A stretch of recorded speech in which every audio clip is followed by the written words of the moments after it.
Chapter 61. Yajima Family.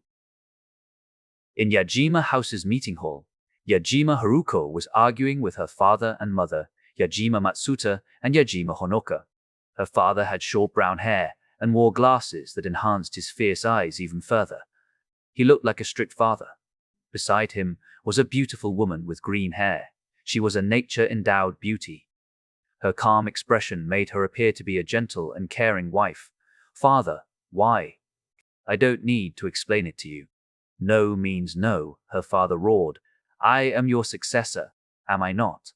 "Then you need to tell me the reason for this too," Haruko demanded. "Haruko, this is for your own good. You are my successor, and because you are my successor, it's best that you don't know," her father said with a stern tone. Of course, how could he say that he pulled back from the investigation because of Ikeda Kenzo? Not long after he started the investigation, Ikeda Kenzo suddenly came to this house and warned him to stop. Even though their family was the ruler of Gunma, they still couldn't hold a candle to the Ikeda family and the Katsuragi family together. "For me, you're just thinking about the family, not me," Haruko shouted at him in anger. "Shut up, you don't know anything. If father doesn't want to do this, then I'll do this alone," Haruko shouted at him as she got up from the floor, wanting to leave the room. Seeing this, her father also got up from his position and appeared behind her. He raised his hand and made a magic circle. He pressed Haruko down to the floor and activated the magic circle, fat her. Because of her disappointment, she just wanted to leave the house and continue the investigation. To think that her father, who had never raised his hand to her, finally attacked her, the feeling of disappointment crept into her heart as she fell unconscious. Guards. A few people in black suits came inside and looked at him. "What do you need us to do, family head?" "Lock her in her room and make sure she can't go outside. Also, retrieve her device," he commanded. "Yes, sir." They immediately proceeded with his order and brought Yajima Haruko out. Yajima Matsuta sighed, feeling both sad and depressed. "Haruko really loves Kai Kata, you know." "I know. This is why I don't want to tell her the reason. She will surely go to him no matter the cost," he answered and sighed again. "Well, he saved her in the past. We thought she would forget about him after a few years. But after getting the information that Tasha Carter will go to Genesis Magical Academy, she immediately went there because she really hoped to meet that young kid there." She smiled and asked, "Or do you have any dissatisfaction with him?" "No, background-wise and character-wise, I don't have any problems with him. After all, he is that Tasha Carter's younger brother, and there is no problem with his character as well." He shook his head before looking up. If I tell her the reason, she might die in the process, and I can't bear to see it." "Yeah, you were raging back then when Haruko was missing. Luckily, he managed to save her despite being 2 years younger," she said and nodded. "Enough of this. It will only be for a few days to weeks, and everything should become normal again. I don't care if she hates me. I will be content as long as she is alive." She smiled as she hugged him from behind. "I know. You never looked at any other woman because I was pregnant back then. This is only because of her, your precious little angel. Maybe if I don't have a weak constitution, I can give you a few more children. Still, I know you're the one most hurt by this. Even now, I'm sure your hand and heart feel torn," she said while stroking his head. "Don't say that both you and Haruko are my most precious treasures. Whoever dares to say that, I will shut them up with my iron fist. It's just that if we challenge the Katsuragi family and the Ikeda family at the same time, even my iron fist won't be able to protect both of you. So, I'm taking the safest way to protect both of you." Yajima Matsuta clenched his fists. "I know, and I'm sure she will understand too. Still, I truly pity him, as he has become one of the epicenters of this earthquakes that will shake the entire United Asia without him knowing," she said. "Injuries on the body will heal fast, but wounds in the heart are hard to heal. Even so, I'm sure the day her heart heals from this will come in the future. We can only support her for the time being." "Yeah." Yajima Matsuta nodded his head as he closed his eyes. After several days in the hospital, Kai finally recovered from his injuries. The hole in his hand and the bullet wound in his stomach finally disappeared without leaving any marks. Because of this, Kai took 2 days of leave from the school before coming back. Ayaka came to visit him a few times, and her grandfather also tagged along. It was just when Kai saw his face.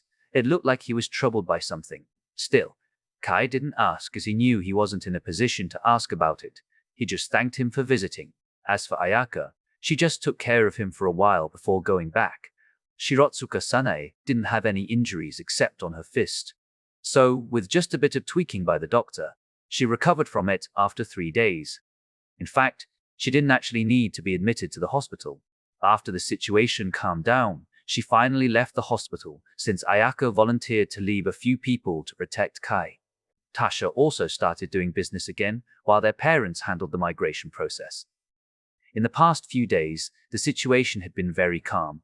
Shirotsuka Sanae managed to deal with the government when they wanted to ask Kai about the assassins, and because of that, the situation became calm.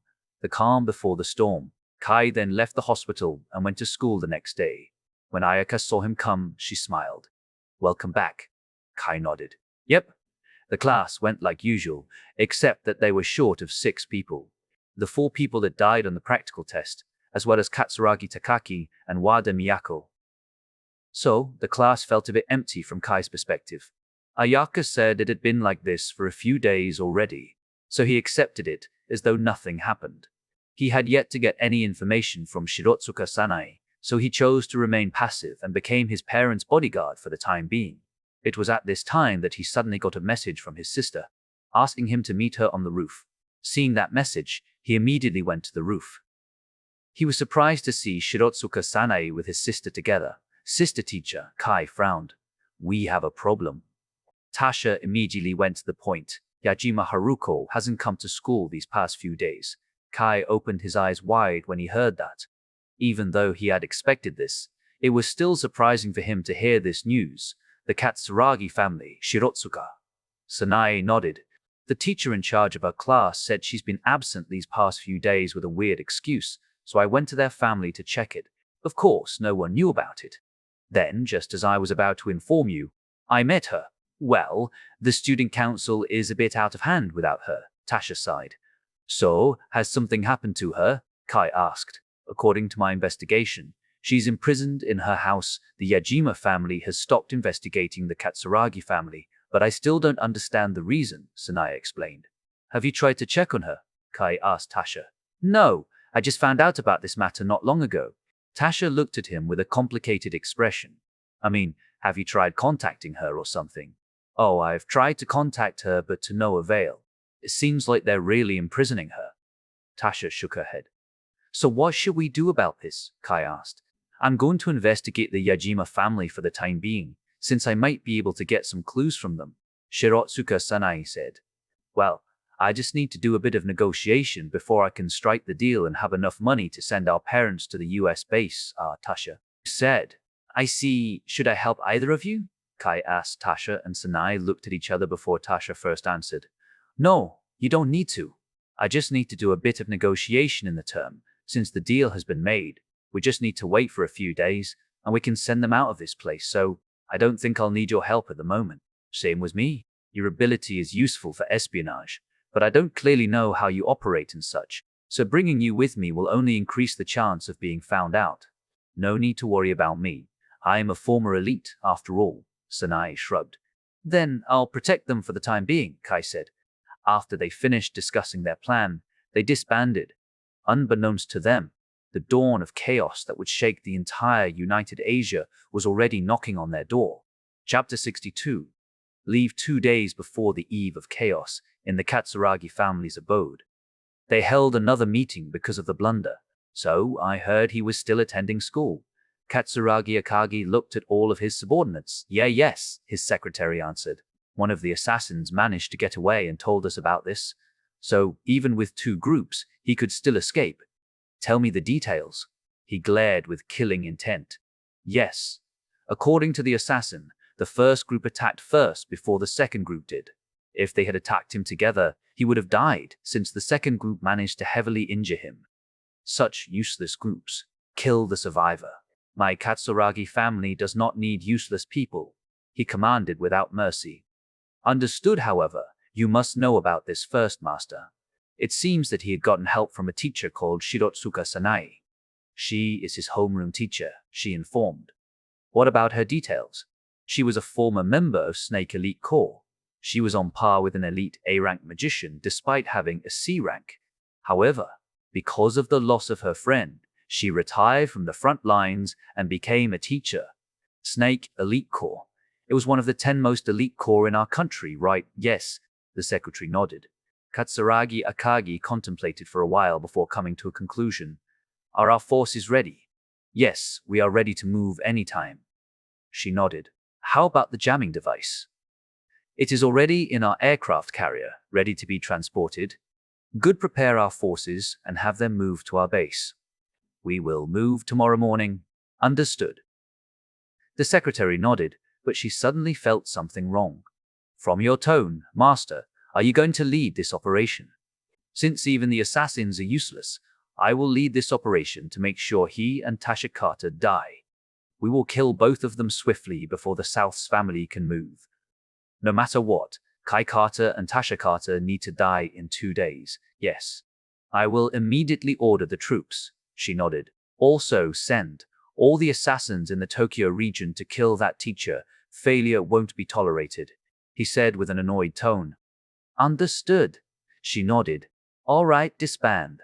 The people inside started leaving the meeting room. However, when Akita Kenzo was about to leave, he was stopped by Katsuragi Akagi. Kenzo Dono. He looked at Katsuragi Akagi with a frown. I need to talk to you. Katsuragi Akagi looked at him with a serious expression. Ikeda Kenzo looked at his serious expression and nodded his head. Sure. The next day, at night, Shirotsuka Sanae already made her way toward the Yajima house. Of course, she taught the class during the day to avoid any suspicions. After the class, she immediately changed her suit to her elite uniform and went to Gunma. She looked at the surroundings of the Yajima house. It seemed that the defense was pretty lax, but she found that only one area had a few elites stationed there. It immediately piqued her interest, as she felt that the room must be pretty special. She observed the room from afar, trying to observe the defense and situation. Although the defense was pretty tight, she noticed a few gaps in this formation. They are elites indeed, though they're still not my match, she thought in acknowledgement as she finished her observation. She then started advancing into the Yajima house carefully. When she was close to the room, she used her wind to scout what was inside and found someone inside. She was a bit surprised to find Yajima Haruko there. With that, she decided to enter the room. She slowly opened the ceiling of Yajima Haruko's room and saw her crying in the corner of the room. There were untouched plates with food. Yajima Haruko looked so weak because she had yet to eat these past 2 days. Shirotsuka Sanae didn't have time to figure out what she was thinking. She immediately came down from the ceiling and leaped toward her. Who? When Shirotsuka Sanae came down, Haruko immediately noticed her presence as she looked up and saw a person with a kind of military uniform. However, when she was about to raise her voice, her mouth was closed by the person's hand. It was at this time that she realized who it was. Shirotsuka Sanae didn't say anything as she just took out a communication device. It then showed a few messages. Don't say anything or raise your voice. I just want to ask you a couple of questions according to your family situation and the reason why your family has stopped their investigation. If you understand, then type your information in this device. She was afraid of alarming the people outside since they were elites, so even after telling her this, she didn't let go of her hand from Haruko's mouth. They conversed through messages, so it wouldn't make any sound. Your teacher Shirotsuka Sanae, right? She asked. Sanae didn't have time to lie since she didn't use anything to hide her identity, so she nodded. How are you here? I thought this place is surrounded by elites from the Yajima house. You don't need to know. She looked at her with a cold gaze. Yajima Haruko frowned but ultimately typed. Who sent you? Sanae pondered for a moment before typing with one hand. Student council. Student council, not Tashikata. Haruko asked. She was perplexed. She couldn't find any reason for the student council to send her, so it must be for a personal reason and not the student council. And with her saying student council, she knew that the person who sent her would either be Tashikata or Tabata Rhea. After considering the situation, she took a gamble on Tashikata. Sanae didn't answer her for a while. If Tashikata sent you, I'll explain about my family situation. Why? She didn't understand personal reason. Haruko looked at Shirotsuka Sanae with a serious expression. After pondering for a while, she typed, "Kai Carter and I have a deal for this situation." The moment she heard Kai's name, she was shocked. Haruko typed hurriedly with energy, "Is it really from him?" Sanae nodded. Understood. She wanted her to release her hand, but considering the situation, it wouldn't be possible. She just typed again. "Tell him to leave United Asia together with Tasha Carter. The Katsuragi family and the Ikeda family have joined forces and are planning something big, and they're going to execute it in a few days. I don't know the exact time, but it will come soon." What's their plan? I'm not sure about that, but it might be something related to killing those two. This is just my speculation, as Ikeda Kenzo asked us to stop the investigation only for a week. That's why I'm sure they're going to do it this week. So please come back and tell them to leave this place. They're trying to raise the money to send their parents away from this problem. There's no time left. They need to leave right now. It doesn't matter what method they use, they must leave this place right now. She even glared at Sanae. "Still, I don't know whether you're telling me the truth or not." Sanae looked at her. Haruko didn't type again. Instead, she pointed her finger at a picture with a beautiful frame on her desk. Sanae turned her head and saw the picture. It was a picture of 3 children, and somehow she knew 3 of them, and that made her surprised. It was a picture of Kai, Michelle, and Yajima Haruko in their childhood. Haruko then typed, "Kai and I are childhood friends, though he has forgotten about me. He saved my life, and this time I'll save his." After seeing that picture, Sanae could somehow know she was telling the truth. "I'll try to tell them about this, but considering how they have no money for this, it will take several days." Haruko was angry about this. If she could, she would transfer the money to Kai directly. Sadly, her device was confined by her father, so she couldn't do that. No matter what, they need to leave this place right now. He has that Ayaka, right? Just scam her or something, and use that money to get away from this place as soon as possible. Shirotsuka Sanae paused a little before typing, "All right, I'll tell him this. And please say Yajima Haruko. No, Sakura will love him forever." She looked at Sanae with a sad expression. Sanae only nodded her head. "Take this device with you, since I might need to ask a few more questions later. There's only my contact there." Haruko was slightly surprised, but she gratefully accepted it. At the very least, she had a means of communication. She then leaped to the ceiling and disappeared into the dark. Haruko didn't yell or anything. She only clutched the device in her hand tightly, as it was something very important to her. It wasn't because of the device itself, but because she might be able to contact Kai after the situation ended through this device. She said inwardly, "Kai, when all of this is over, I'll surely visit you."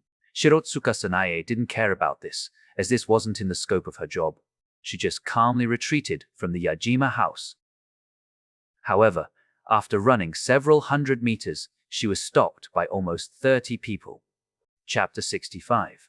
In a pinch, after some time, they managed to prepare quite a large force. Of course, there were around 20 disciples of Kudo Taro to help him lead the troop. He and Chiyo had also suited up and were ready to move at any moment. It was at this time that one of the disciples suddenly came to them while sweating. Bad news. Yoshihiro and Chiyo looked at him with a confused expression. We just sent a scout there, and he found out that the young lady has yet to leave. In fact, she was in front of the house with Becca, the Carter family, as well as an injured woman. What I ordered them to leave." Yoshihiro roared. I'm afraid there is a certain space jamming skill there. The spy also said he found a big suspicious vehicle there." Yoshihiro and Chiyo looked at each other, frowning. Because space magicians were discovered a few centuries ago, space jamming equipment was also made to counter them. Of course, they usually wouldn't work against a full-fledged magician. However, it was still enough to stop Tasha, and both of them knew this. Yoshihiro immediately commanded, "We're going there right now. Have all the troops advance." Meanwhile, 1 hour ago, in the Carter family's house, Tasha was helping their parents pack their luggage. Although it saddened them to do this, it was far more disheartening for them to stay here and become their burden. They were thinking about asking Michelle's family to help Kai and Tasha after they arrived there. Considering their relationship, especially Kai and Michelle's relationship, they would most likely help him. They didn't care about this whole problem. They knew that Kai and Tasha involuntarily got dragged into this mess, so they wanted both of them to escape from this problem and stay in the US base. It might be uncomfortable for a while since the custom was different there, but it was better than having no good sleep since they needed to watch out. Meanwhile, Kai was busy looking at his device, wanting to buy the migration tickets and send his parents to the US base. However, he suddenly frowned, hearing two other footsteps coming toward his house. And because he was already accustomed to her presence, he instantly recognized one of them. It was Ayaka. He didn't know the other one, but from the looks of it, Ayaka knew this person and let this person come together with her. Because of this, Kai decided to come out to meet her.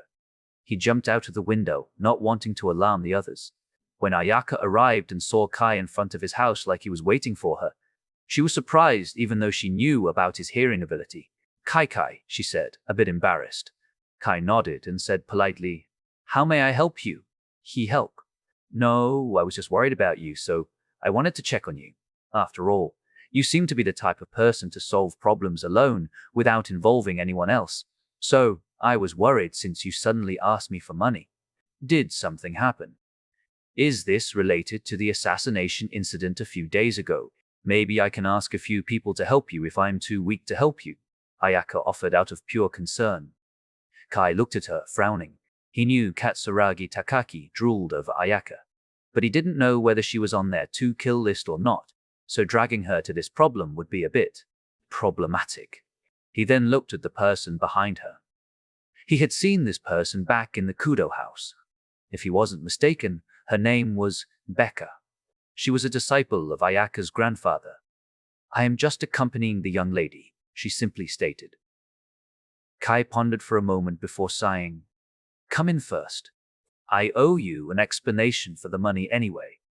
After that, please treat me like you've never known me. I will surely pay the money back." Ayaka wanted to rebuke him about the money, but Kai simply didn't care as he opened the door for them. "Come in," Kai invited. Ayaka and Becca looked at each other and finally went inside. It seemed that his mother, Ayaka Carter, had an instinct for the person she had marked. The moment Ayaka showed up, she immediately came out of her room and welcomed her. However, when she saw Becca, she immediately narrowed her eyes. "Who is this? My new daughter-in-law, daughter-in-law?" Becca was startled. Kai already told Ayaka to ignore his mother whenever she called her like this, if she didn't want to be teased. So Ayaka didn't say anything this time and watched the event unfold. I'm just accompanying my young lady here." Becca shook her head furiously. "Mother, how is your situation? Have you packed your stuff?" Kai asked, trying to change the topic a little bit more, if possible. "We want to leave after your teacher wakes up, since we want to give our thanks to her," Ayaka Carter said. She was really grateful to his teacher since she'd helped their family to the point she almost died. "If the situation permits." Kai nodded.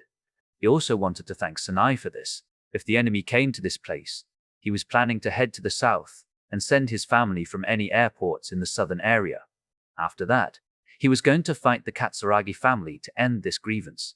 He didn't know how hard he could hit them, but he would do his best. "Well then, I'm going to continue packing the luggage," she said before going back.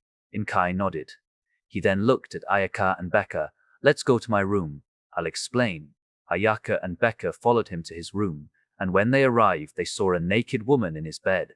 They wanted to scream, but her body was full of bandages and even became clothing itself, so they couldn't scream. However, Ayaka and Becca realized that this person was Ayaka's and Kai's teacher, Shirotsuka Sanai. They never thought she would be in this state and was staying in his house. Kai started explaining the situation from the sniper to George's case. As his creditor, Ayaka had the right to know this, so he didn't mind explaining this to her. After telling the story, Ayaka and Becca made a troubled expression. This might be the reason why the people around them acted weirdly. Kai didn't want to stretch his hand on this matter, so he just left the room. "Then, I'll leave first. If you're going to leave, do call me and I'll see you off," Kai said, and left the room. Ayaka looked at Becca with a troubled expression. She never thought the situation was this complicated. "Do you know anything about this?" "I don't know, but I felt that Master and the others' behaviors were weird these past few days. I asked them why, but they didn't answer me." Becca shook her head. However, her communication device suddenly lit up before letting out a ringtone. She was surprised to see that Kudo Chio was calling her, so she immediately picked up the phone. She started their conversation. Meanwhile, Kai was helping their parents with this before he blurted, "Holy shit, Kai." All of them looked at him with confused expressions. "We have a problem. We need to get away from this place soon," Kai said hurriedly. "What happened? We're surrounded. They're still a bit far away. So this is the best chance to teleport. We're going to bypass them with teleportation. If we have to, I'll use that," Kai said while looking at Tasha. Tasha was shocked when he said that. If he even wanted to use that, then he must have already prepared for the worst. Tasha nodded. "All right, call the other two and bring your teacher with us. We're going to meet in the living room." Kai nodded and went to his room, opened his door, and shouted, "Not good. The Katsuragi family and the Ikeda family have surrounded us. Come to the living room, and we'll teleport from this place." Kai said that, and immediately ignored them. He then went to Shirotsuka Sanae and carried her up. He also got his devices and other necessities from his room. It was at this time that he heard Kudo Yoshihiro's voice from Ayaka's device directed toward him. "Oi boy, I know you're there. I don't care if you call me petty or anything. Since you owe Ayaka money, aka our money, I want you to protect Ayaka after this and make her happy." Obviously, Kai didn't want to do it since he was planning to go against them. However, the next thing he said made him rethink his decision, especially when he heard about the full-fledged magician. If he fought with Shirotsuka Sanae, he wouldn't be able to win. At the very least, he thought so. He didn't have any attack-type magic either, so he strongly felt that he needed one. Thinking about that, he felt that retreating was not a bad option. He would be able to get stronger and stronger until he could finally get revenge for this grievance. So Kai decided to accept the suggestion. "Go to the living room. We're going to teleport now," Kai informed them while carrying Shirotsuka Sanae on his back. They went to the living room. Kai looked at Tasha and his parents and simply said, "We're going first. I'll explain the situation later." All of them nodded and looked at Tasha. Tasha then clasped her hand and made a magic circle. Telep. Crack. They dropped their jaws when they saw the magic circle crack before breaking into pieces. Tasha gritted her teeth as she knew what was going on. Space jamming equipment. Chapter 66. That space jamming equipment. Tasha's words reverberated in their ears. They knew about space jamming equipment. It might not be powerful enough to stop a full-fledged space magician, but it was enough to stop Tasha, who had yet to mature in space magic. They gritted their teeth as Kai said, "Let's just go the normal way. I'll lead all of you with my ears." "All right, I'll leave it to you." Tasha nodded. Kai then led them outside the house. But before they could take another step further, they were stopped by an old man. It was Ikeda Kenzo. "Hi's, what are you guys doing? I told you to leave this base as soon as possible. Don't say anything impossible. We've already done our best to look for money, we just don't have enough time." Kai frowned. "Well, it was also my miscalculation. I never expected that this thing would escalate so fast to the point that we need to get rid of both of you today," Kenzo said. "Do you think we're going down just like that?" Tasha coldly looked at him. "Well, you two will still die in the end. Although it's a shame that a few of the talented younger generation will die, I can't do anything about that. I also can't spare you again since the Katsuragi family and my Ikeda family will arrive in a minute." He shook his head. "You're searching for medicine, right? Why don't we team up? I'm sure with two S-rank magicians we can beat the Katsuragi family and get the medicine from them." Kai threw a bait. He shook his head. "They're really clever. There is no complete medicine for me." "You mean?" "Yeah, it's still in progress. They've given me a few lesser medicines. Still, they're slowing the process until we finish dealing with the South's family. Until that time, I won't get the medicine." Ikeda Kenzo sighed. "Since it's already at this point, do you mind telling me about their plan?" Kai tried to buy time to think of a plan to escape. Their plan is simple.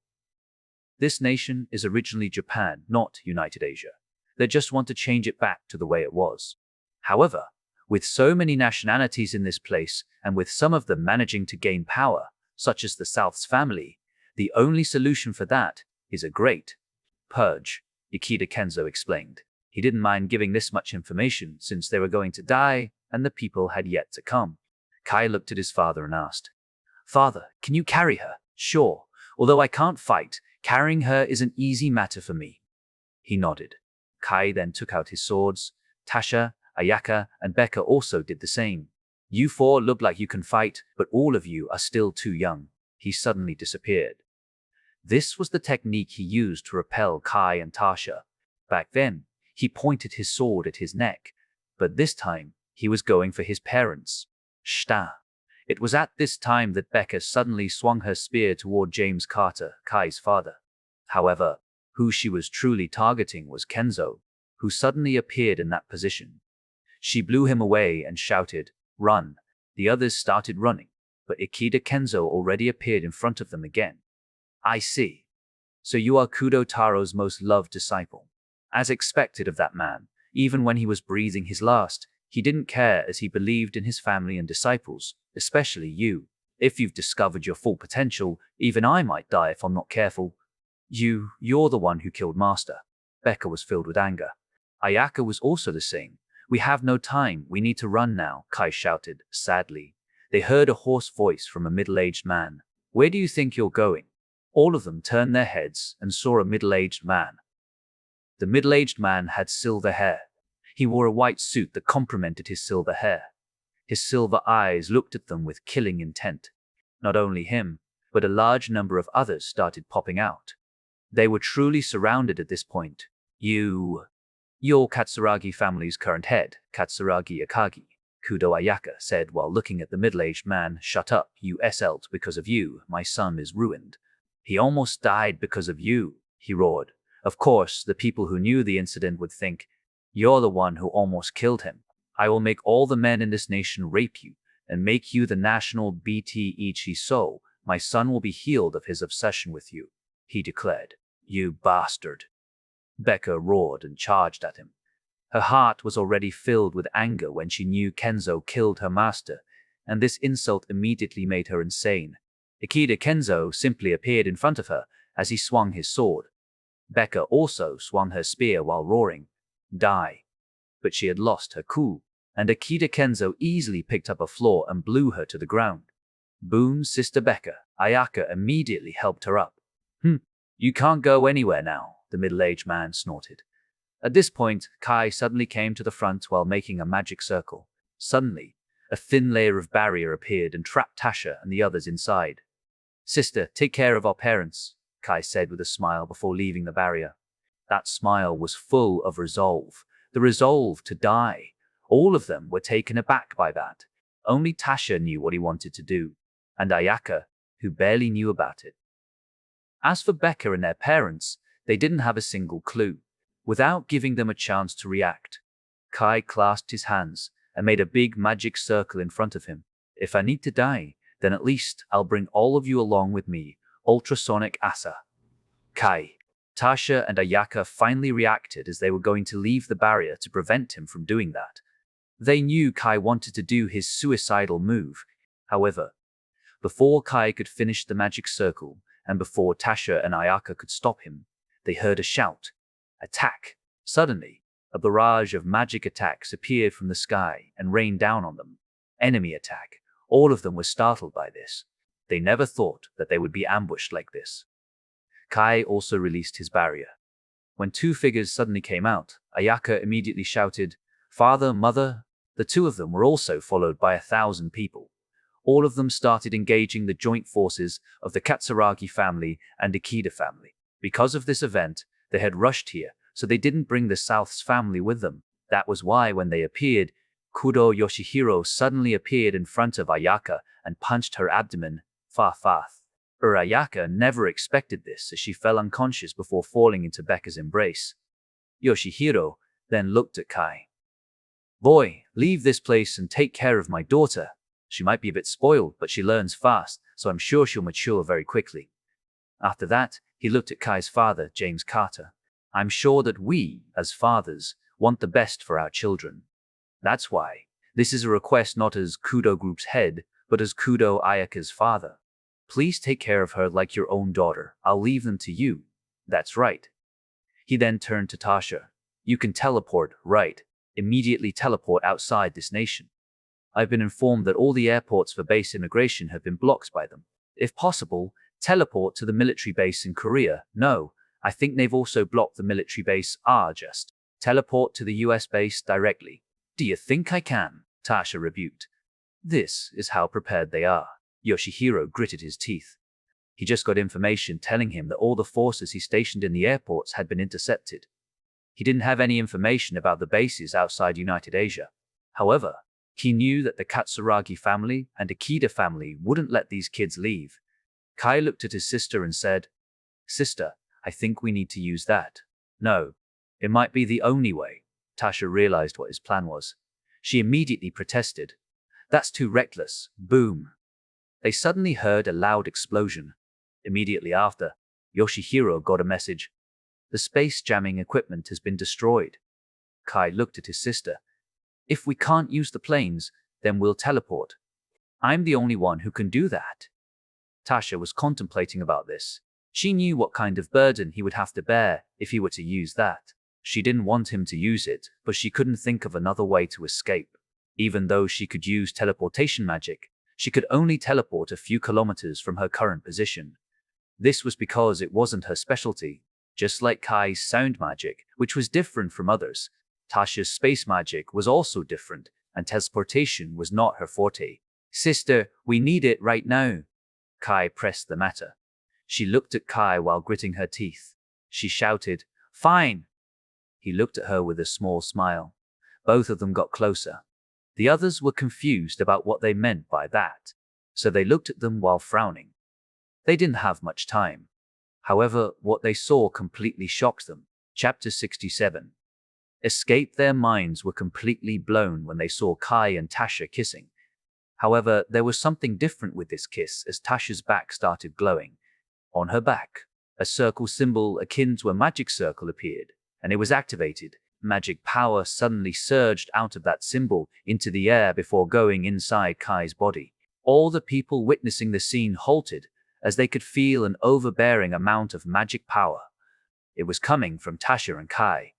The people from the Katsuragi family and Akita family were surprised by this amount of magic power, especially Akita Kenzo. As an S-rank magician, you needed both unique or powerful magic and a huge amount of magic power. Surprisingly, the amount of magic power that was released to the atmosphere was at least twice what he had. Kill both of them. However, before he could react, Katsuragi Akagi immediately ordered all his people. Kudo Yoshihiro immediately commanded his forces to intercept them. His wife also came to him and met Kai. This magic power. The ones who were shocked the most were James Carter and Ayaka Carter. "All of you need to go now. We've secured the path for all of you and will buy time for you. They've locked the airports and it's not possible to get to the US base by water. I think you should go to the south and seek asylum," Kudo Yoshihiro suggested. "But the situation isn't really friendly. You might get chained by the South's family if you seek asylum there, and my daughter might become one of the hostages." Kudo Chiyo came and explained, "We can go to the US base." "But we don't have enough fighters," Tasha said. "What do you mean?" "I am a former D-rank magician, even though I have 2 magic, space and lightning. My space magic is focused on sealing magic." "No, I can't say it's focused since sealing magic doesn't require a high amount of power. It's because my magic reserve is too low, and Kai has a huge magic reserve." Their parents immediately realized what happened. When Kai was a baby, the hospital had checked his power and was surprised by the amount of magic power. However, they were disappointed when they knew Kai was a sound magician. Even so, he was still classified as a B-rank magician with just that amount of magic power. And at a particular time, not long after they met Tasha and adopted her, Kai's rank suddenly fell to D. It turned out that he didn't have that much magic power inside him. They asked him about it, but to no avail, as Kai refused to answer. They didn't realize that all of it had been inside Tasha this whole time. James Carter turned to Tasha. "You?" "Yes, father. Kai's magic power has been sealed inside me this entire time. I don't know if any of you realized it. Still, even though I can use teleportation, it's only short-distance teleportation. This is because when I sealed Kai's magic power inside, it only became a supplier instead of my magic reserve. It's like I'm a glass while Kai is a bucket filled with water." I can only take in the amount that the glass can, but not the bucket.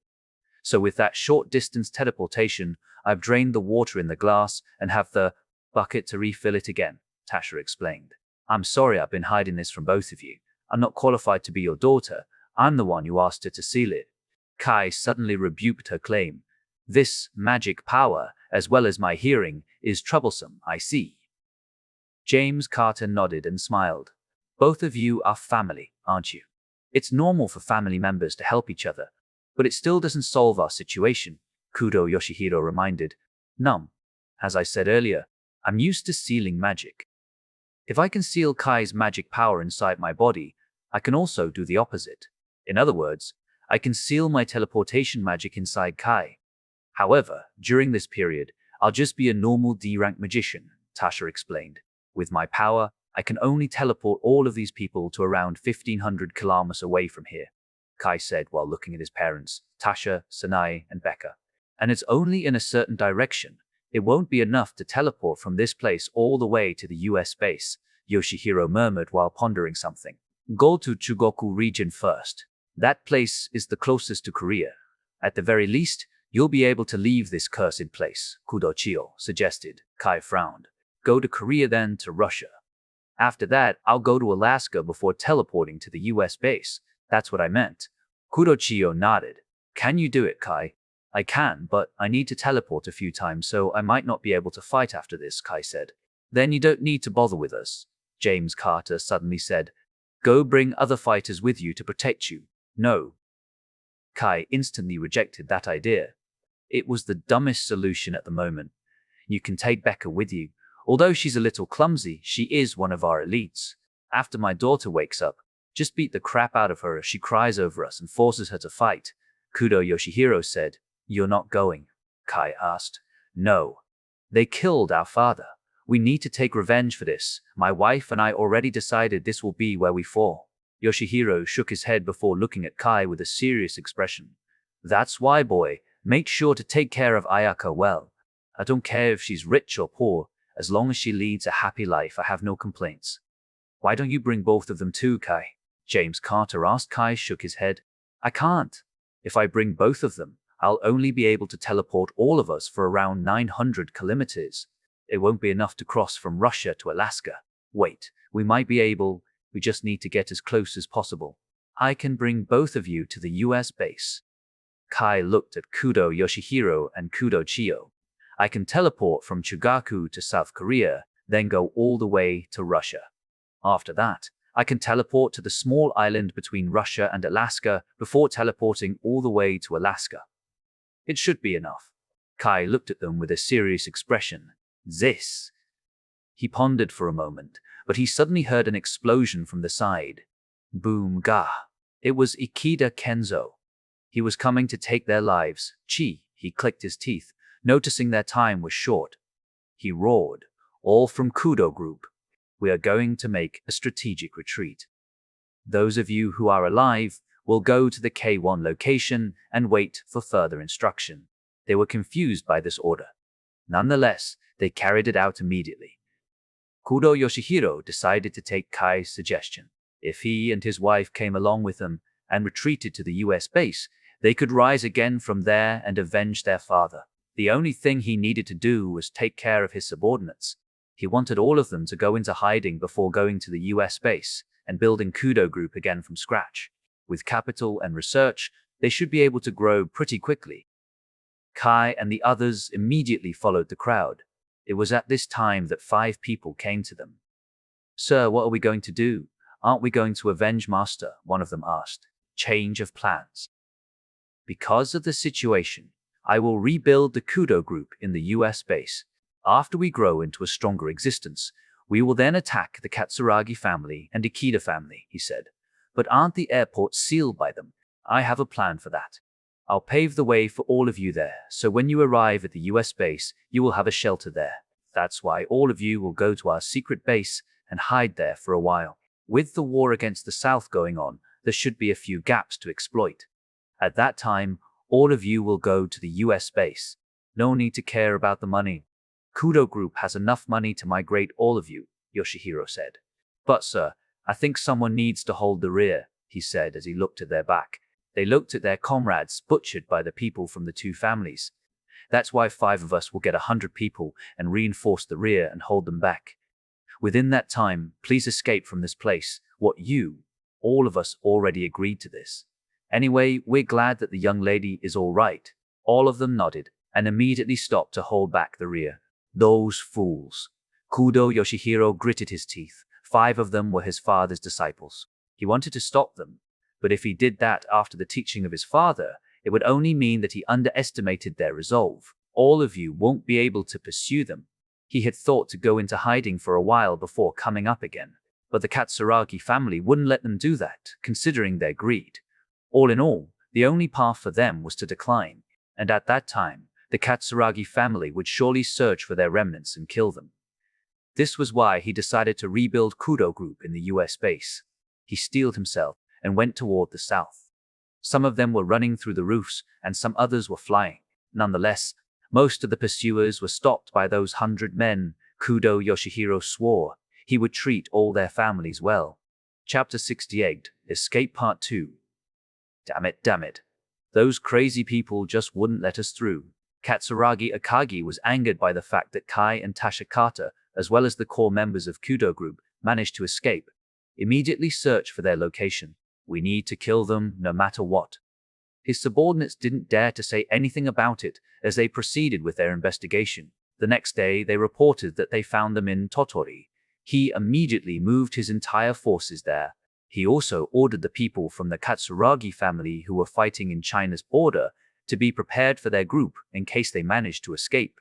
Sadly, Kai's group managed to outsmart them. After settling all the people down, Kai and the others were escaping toward Chugoku region.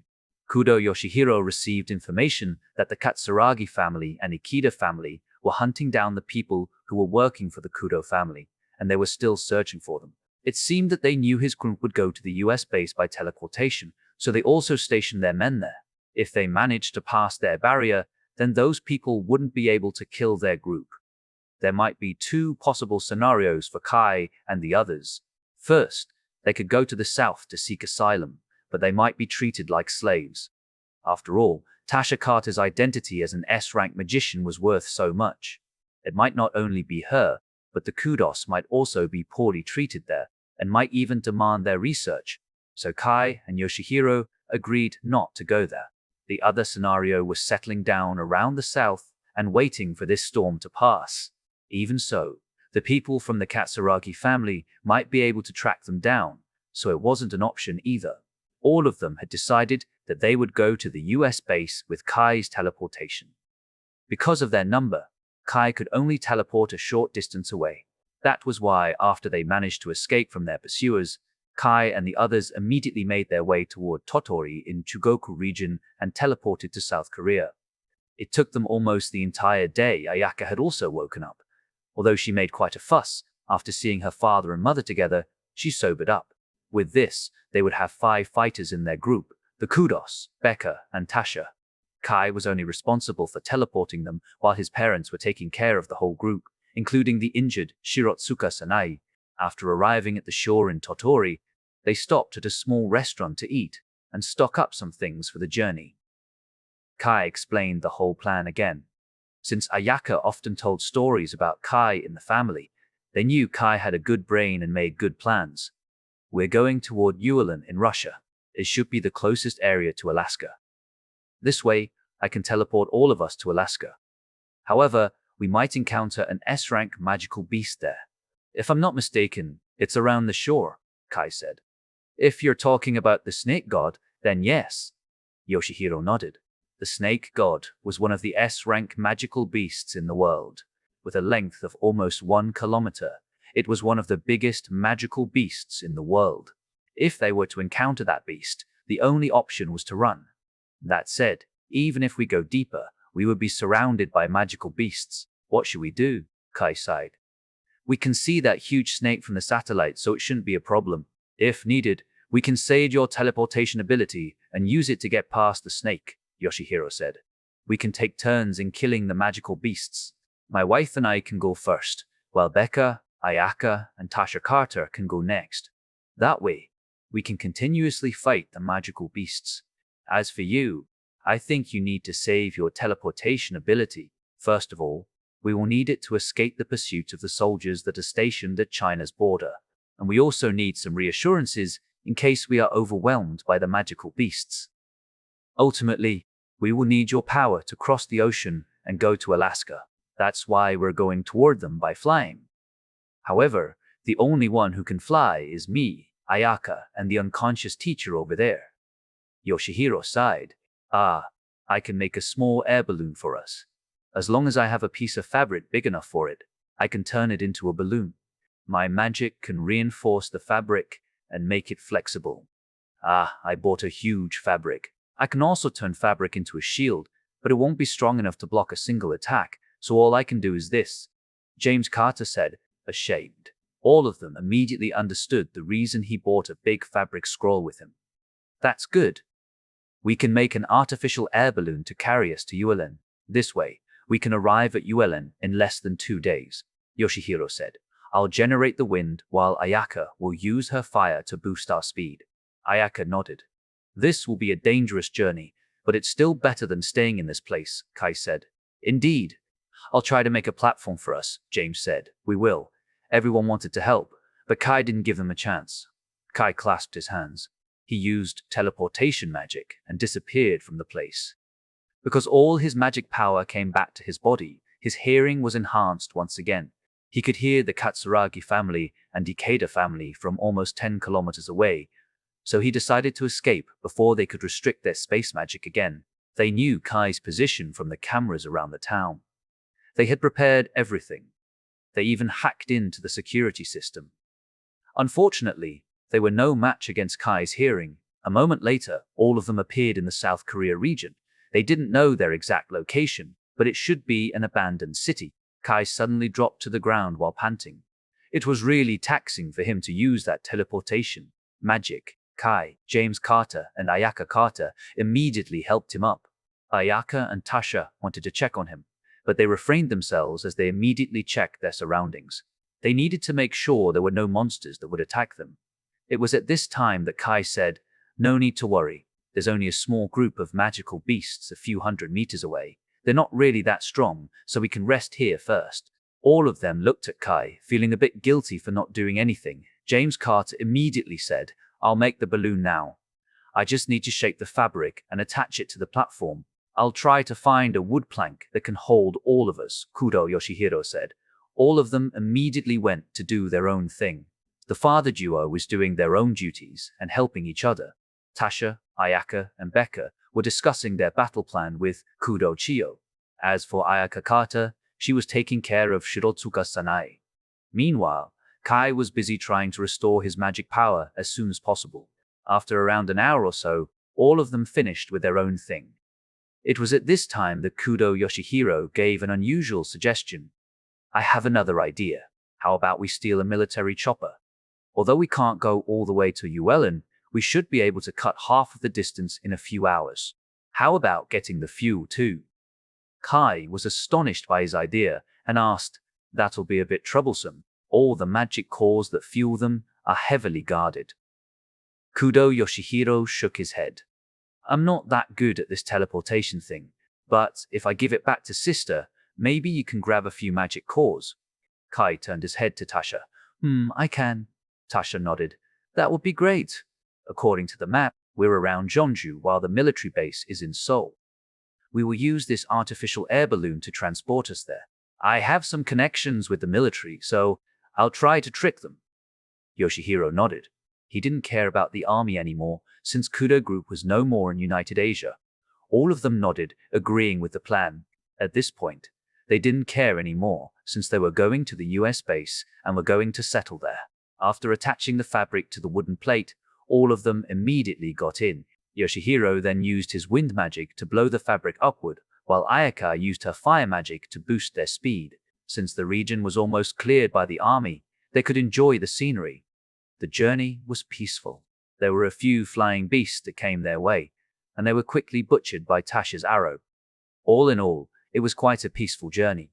Ayaka had moved on from the death of her grandfather. At first, she looked like she was holding it back, and made the others worry, so after some time, she accepted it with all her heart.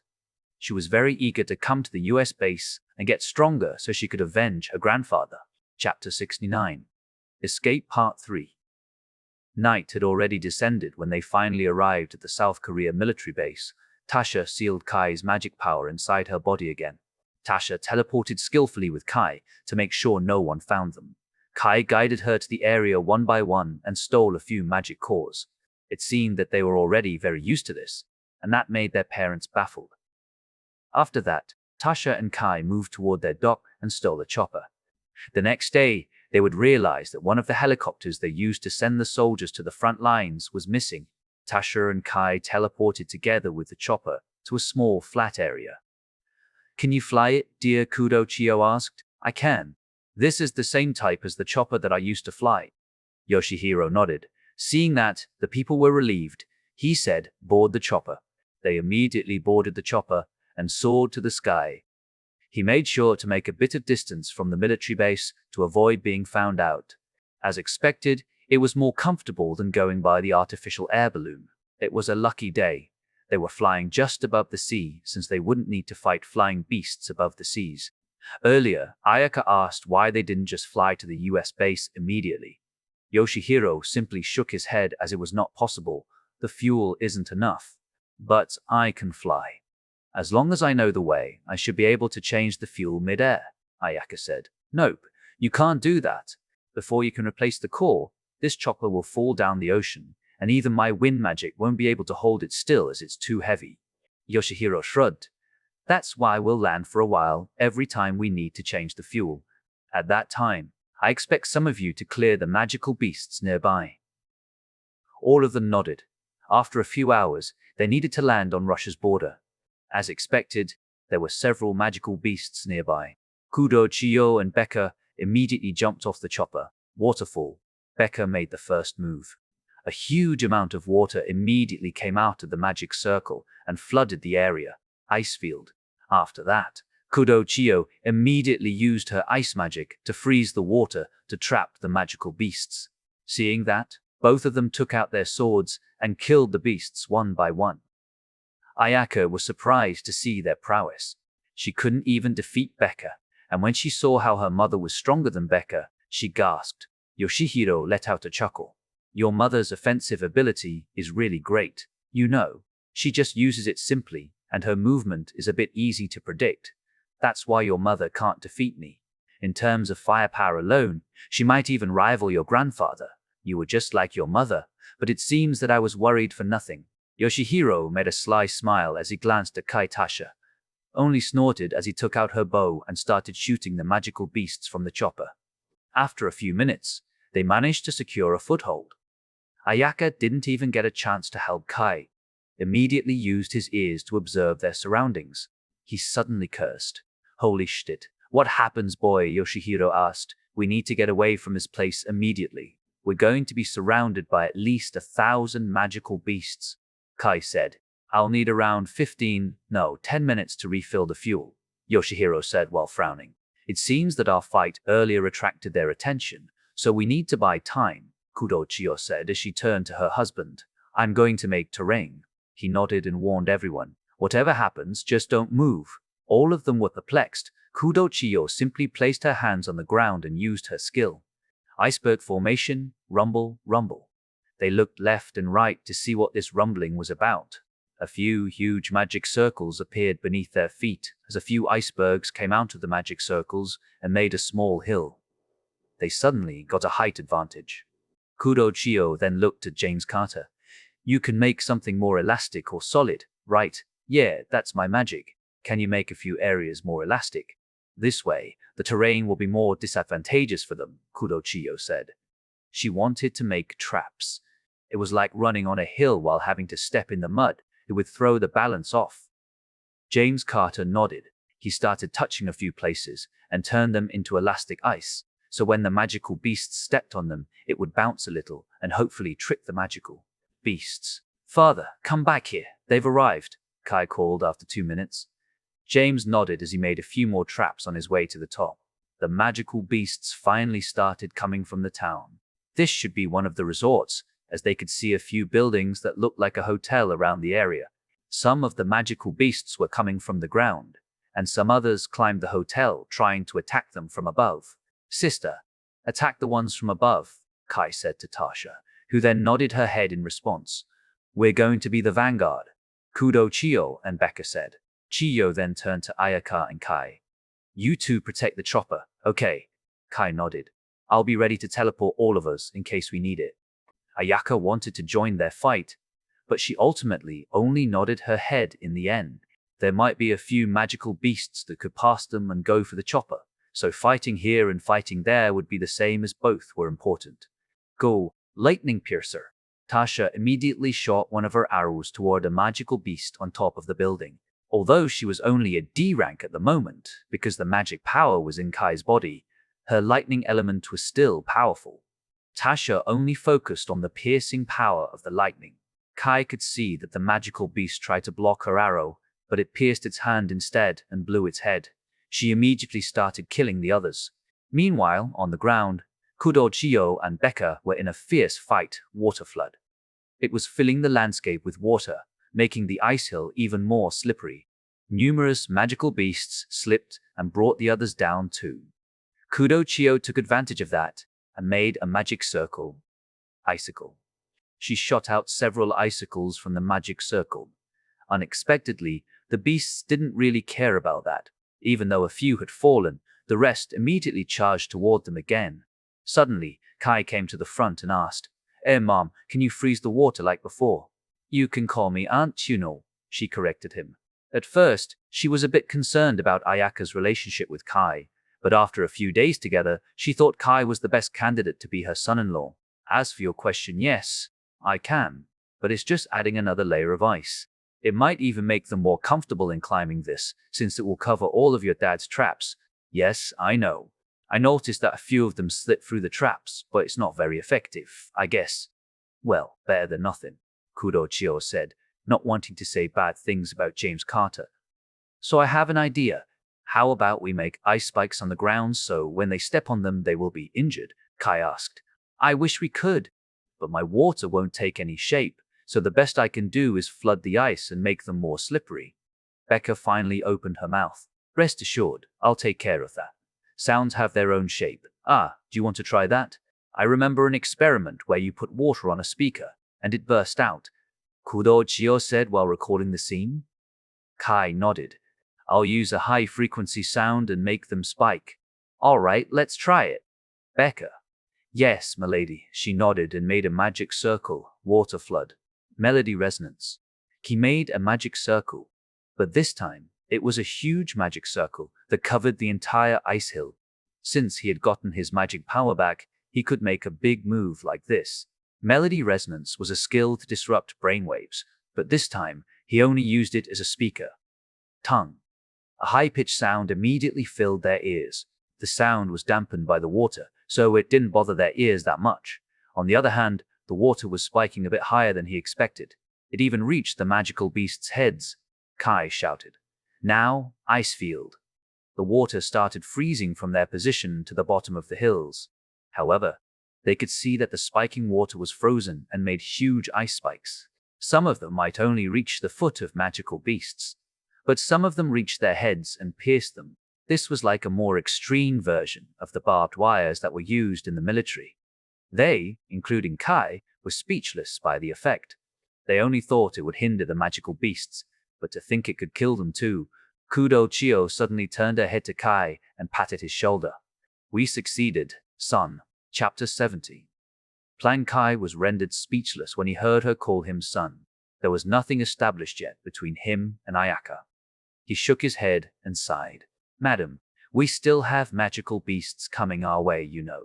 We might kill a few of them, but there are still at least a few hundred magical beasts there, so please don't joke around like that. You're not fun. Even though I'm being completely serious, Kudo Chiyo complained before looking at the magical beasts again. Indeed, but let Becca and I take care of the rest. You should go back to the helicopter, as we might need your power in the worst case. Kai nodded. I will come again if the situation worsens. Sure. She nodded and made a magic circle, icicle. She shot out several icicles again to reduce their number. On the other hand, Becca started killing the magical beasts that managed to escape from their ice trap. Kai had come back to the helicopter and immediately helped Kudo Yoshihiro. Meanwhile, Ayaka was still in shock. She never expected that he could easily have a good combination attack with her mother and Becca without difficulty. Kai didn't know about their abilities prior to that moment, so she thought maybe she wasn't special. She managed to catch a little bit with Kai and executed every plan together with him in school, and she was proud of it. That was why when she saw this, Ayaka became downcast. However, there was another feeling that crept inside her heart. She wanted to become stronger. She had been saved by Kai every time, and even in this situation, her parents asked her to protect the helicopters. She knew that it was so. She didn't need to fight the magical beasts. It was to protect her. Even though she wanted to help her parents and grandparents, even though she wanted to become Kai's strength and help him back, she had never been of help to them. They did everything by themselves and never needed her help. She knew that they were doing this to help her, but that was why it irritated her even more. She was sick of always needing to be protected. She was sick of being nothing but trouble to them. She bit her lips and clenched her fists until it bled. That was why, when nobody noticed her, she suddenly left her position, searching for something. Kai suddenly stopped helping Kudo Yoshihiro and looked at her departure. She went toward one of the hotels. Kai checked the magical beasts in that hotel, but it seemed that nothing needed to be worried about in that hotel, so he then started helping him again. Kai, I can call you this, right? Yoshihiro asked. Yes, Kai nodded. What do you think about Ayaka, friend, maybe comrade? What about the romantic aspect? I don't know. He shook his head. She's smart and powerful. She has big potential and might become more powerful than me in the future. Even after teaching her back at school, from my experience, she absorbs lessons like a sponge. She's reliable, and truthfully, I like her as a friend. But if you ask me how I see her romantically, I don't know. I don't want my choice to trouble my partner or me in the future. Ayaka and I have only known each other for about a month. That's why I can't truly say anything about it. Yoshihiro was slightly amused when he heard that. You're a bit different from other people. If it were other people, they might even say they like her, whether it's because of her appearance, money, power, or background, Yoshihiro said while glancing at Kai. However, what you see is if she doesn't have anything to give but love. Will you accept her or not? I see, even I didn't think of it that thoroughly. Still, you know that my daughter is harboring feelings towards you, right? Kai didn't say anything. He might be a bit dense, but he was not a fool. That was why, back when Tasha asked about Ayaka and love, he decided to change the topic with something on the internet. If he was that dense, there was no way he would accept Michelle or his stepsister. No, you don't need to answer it. Yoshihiro took back his question. All in all, please treat her the way you usually do. Don't avoid her or push her away because I asked this. I'm not that kind of person. Kai shook his head. By the way, I have bad news for us. What is it? We're at the border of Russia now, and after calculating the fuel, we'll need to change the fuel at the area where the S-rank magical beast resides. What are we going to do with this? Kai asked. I know, I've checked the map too. I plan to land around 50 kilometers away from that place and change the fuel there before continuing the journey. We'll try to fly over the Pacific Ocean. But it will be our last fuel, right? Kai asked. He looked at a big core on the helicopter's body. They wanted to grab more, but Kai could only grab 3 since the chopper wouldn't be able to load more. The only thing we can do is to run. With our speed, we should be able to reach Uellen in a few hours if we don't have to take care of the magical beasts. I'm not worried about this. What I'm worried about is when we arrive in Alaska, Yoshihiro sighed. When we teleport and don't have any vehicle to ride on? Kai furrowed his eyebrows. Yeah. You can only use your teleportation in one direction, and you won't know where we'll arrive, right? Kai nodded before realizing the problem. This is a big problem. This is why I decided to accompany you on this journey, Yoshihiro said. When he heard that Kai wanted to teleport there, despite not having enough power to teleport directly, he knew that they would most likely arrive in Alaska. If he teleported to Alaska, they would be surrounded by magical beasts, unless they were lucky to appear in a hidden spot or something. The US base also had yet to reach the depths of Alaska, as they were occupied in conquering Canada. If that were to happen, they would need to run under the pursuit of magical beasts until Kai could teleport them again. That was why he decided to retreat, despite being ready to fight it out with the Katsuragi family and Ikeda family. If only I could contact her. Kai looked down, sighing on his fate. At first, he just wanted to stay in Russia until he could contact Michelle. However, it seemed that he didn't think it through. They needed to find a safe place first in Yuelin before they could wait for the reinforcement.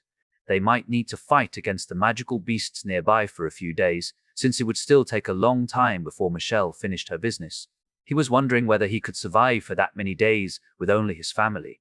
That was why he thought, screw it, and recklessly teleported to the US base, even if he would be badly hurt after using teleportation magic consecutively.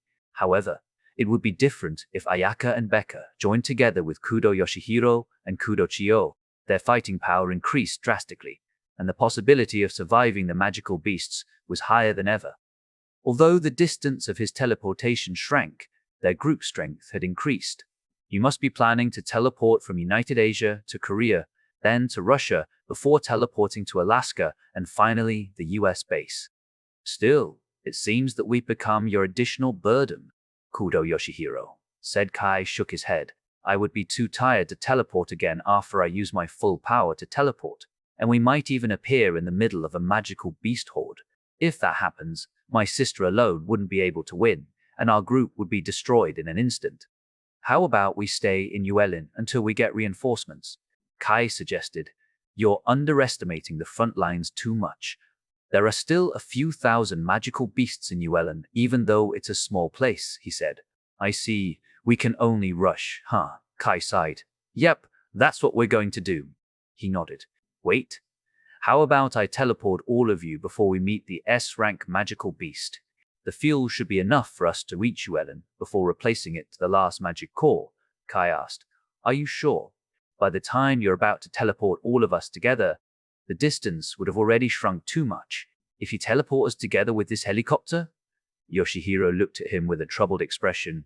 It's fine, I can still teleport all of us, 100 kilometers. However, it will take all of my power. That's why you're going to fend off all the magical beasts without me, Kai said.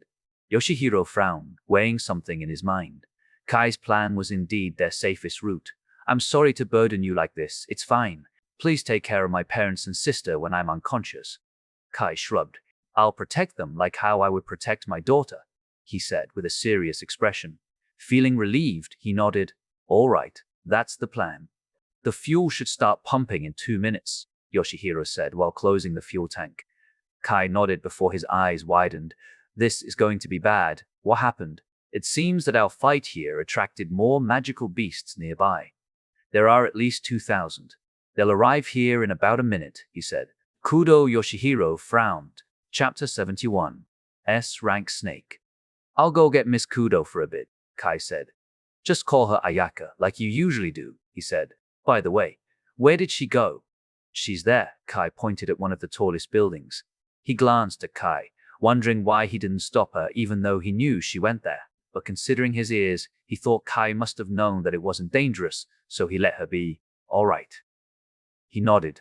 I'll ask the others to set up a few traps before standing by in the helicopter. Kai then moved toward the building. He didn't know what Ayaka wanted to do inside, but it seemed that she had been doing something. When he arrived, he saw Ayaka playing with her magic circle. Ayaka, what are you doing? I'm making my magic bomb, she said. She had been planting her new skill, magic bomb, throughout the building. She noticed that they had been making loud noises one after another. So she decided to come to this building and plant her magic bomb. She chose this building because it was a building that had the most strategic position and without any magical beasts nearby. So, when she saw Kai come, she knew she didn't manage to help them again. Are we going now? Around 1.5 minutes. We'll have visitors in around 30 seconds, Kai said. Ayaka realized magical beasts. Yeah, from where? Ayaka suddenly felt more enthusiastic. Kai pointed in a single direction. It seemed that they would pass this building first. Because of that, Ayaka blinked her eyes a few times, wondering if this was her chance. I'll destroy this building with my magic bomb and let it bury the magical beasts. This will give us time to get away. Ayaka grabbed Kai's shoulders. So that's what you've been wanting to do this entire time. Kai looked at her. Ayaka immediately placed her hands and activated her magic circle. It was set to 15 seconds. She then grabbed Kai and used her fire wings to get away from the building. She said, I know I'm not really useful to you or father and mother, but I'll keep trying. Even if this one doesn't bring any result and go unnoticed, I'll do it again and again. Until at one point, I can truly help all of you. Kai was astonished. Just from his conversation with Yoshihiro, he knew he was a protective parent. And the reason why he wanted Ayaka to guard the chopper was so that she wouldn't need to fight them. Kai involuntarily smiled as he murmured, You're fine as you are. Ayaka looked at Kai with confusion because she couldn't hear him just now. She flew toward the helicopter and saw several magical beasts coming toward their position. Kudo, Chio, and Becca were surprised to see her come out of a building. Because of the battle, they didn't realize that she had gone to that building. When they were about to voice their concern, they finally heard the sound of explosions. Boom, boom, boom. More than 10 explosions were heard as they saw the building that towered up to the sky suddenly crumble and bury the magical beasts that were trying to pass the building. When they arrived, Kai immediately said, Let's go. We can chat later since we need to get going. The traps should be able to buy enough time for us. They also heard the helicopter engine and knew they should go. Although they wanted to ask Ayaka why she did that, they refrained themselves and went into the helicopter. All of them boarded the chopper and flew away from the spot. Kai took a last glimpse of the monster, observing how they were trapped and could only look at them leaving without being able to do anything. Ayaka, what were you doing just now? Kudochio said. Mother, I'm sick of always needing to be protected. I want to help both of you. I don't want to just watch all of you scrap your flesh just to protect me, Ayaka shouted. When Yoshihiro heard that, he could only sigh inwardly. It seemed she had truly grown up. You're still 17 years old. You have a bright future ahead, so let the old pave the way for you. Chio tried to reprimand her. It was at this time that Ayaka Kata put her hand on Chiyo's shoulder. Paving the way and caging her is almost the same. If you're truly supportive of her, then what you should do is let her do whatever she wants and take care of her mistakes, she said. I really want to do that, but I can't do so due to my weak ability. Still, Kudo Chiyo gritted her teeth, wanting to argue. Even so, she knew Ayaka Kata was right. She was the one who was being overprotective. This would only halt her growth. I'm already 17 years old, mother. Please trust Ayaka a little bit more. I'm afraid I'll lose both you and father without knowing it like grandfather. Ayaka was saddened when she didn't even know her grandfather was killed until that incident. Ayaka Kudochio looked at her with worry. It's enough. Maybe it's time for her to soar. We can worry about her, but not stop her, Yoshihiro said. Kudochio looked remorseful before nodding her head helplessly. Kai suddenly noticed that Shirotsuka Sanai finally woke up after a few days of being unconscious. She had a fever a few days ago because of her wound. So Ayaka Kata was focused on treating her, and it seemed that she managed to wake up, albeit not having any energy in her body. Sanai slowly opened her eyes, looking at the unfamiliar place and hearing a loud sound. She then heard, Teacher, I'm glad you've woken up. Where is this? Shirotsuka Sanae summoned the little bit of energy she had to ask. We're flying to the US base with this helicopter because of the series of events. Don't say anything. Just focus on recovering. He then used magic to lower her brainwave and made her sleepy again. After making her fall asleep, he then felt relieved. The others also didn't voice any concern about his action as they knew she needed rest. After about 4 hours, they were finally nearing the S-rank magical beast's territory. Yoshihiro immediately warned them, We're going to enter the snake god's territory in 5 minutes. Kai, ready your teleportation, Yoshihiro announced. Kai nodded at his order and activated his skill, ready to use teleportation at any moment of notice. He could teleport them 100 kilometers from this place, but he might pass out after he teleported them. However, it should be fine since they had the Kudos as their fighters. He was also curious about this giant snake that had a length of 1 kilometer. Together with its giant body, it would be pretty easy to find his position. After entering its territory for a few kilometers, they had yet to find the snake. The snake had a vast territory, so Kai wanted to meet the snake first and confirm its position before using the teleportation magic. He was afraid that if he used the teleportation magic recklessly, they might meet the snake on the other side. They wouldn't be able to do anything and would only be able to accept their demise. Yoshihiro proceeded with caution. It seemed that they were near the snake, as they couldn't see a single flying magical beast around. They had found numerous flying magical beasts on this trip. Most of them were shot down by Tasha's. Luckily, they didn't meet any powerful flying beasts, as they might need to avoid it. The deeper they went inside their territory, the quieter the place felt. Yoshihiro wanted to take a detour, but it would only waste fuel. The situation became tense, as everyone present was looking left and right, trying to find the giant snake. Kai also focused his entire being on his hearing, trying to locate the snake. With a snake that big, it should be quite loud. It was at this time that Ayaka suddenly pointed her finger. Look! All of them immediately turned their head. What greeted their sight was a huge trail on the ground. Everything was wiped out on that trail. Trees, giant buildings, a skyscraper, and everything else, none was there. Everything was crushed to the ground and became a pile of rubble. Kai didn't find anything, so they proceeded again, until at one point, Kai and Yoshihiro shouted at the same time, "Found it!" Kai heard the movement of a huge creature, while Yoshihiro found a huge snake 5 kilometers in front of them. When everyone turned their heads, they could see a giant anaconda moving slowly on the ground. However, when the anaconda found them, it slowly raised its head to the sky and roared. Scree! All of them felt danger the moment they heard that. They then saw the giant snake suddenly move toward them, at a speed that was beyond their imagination.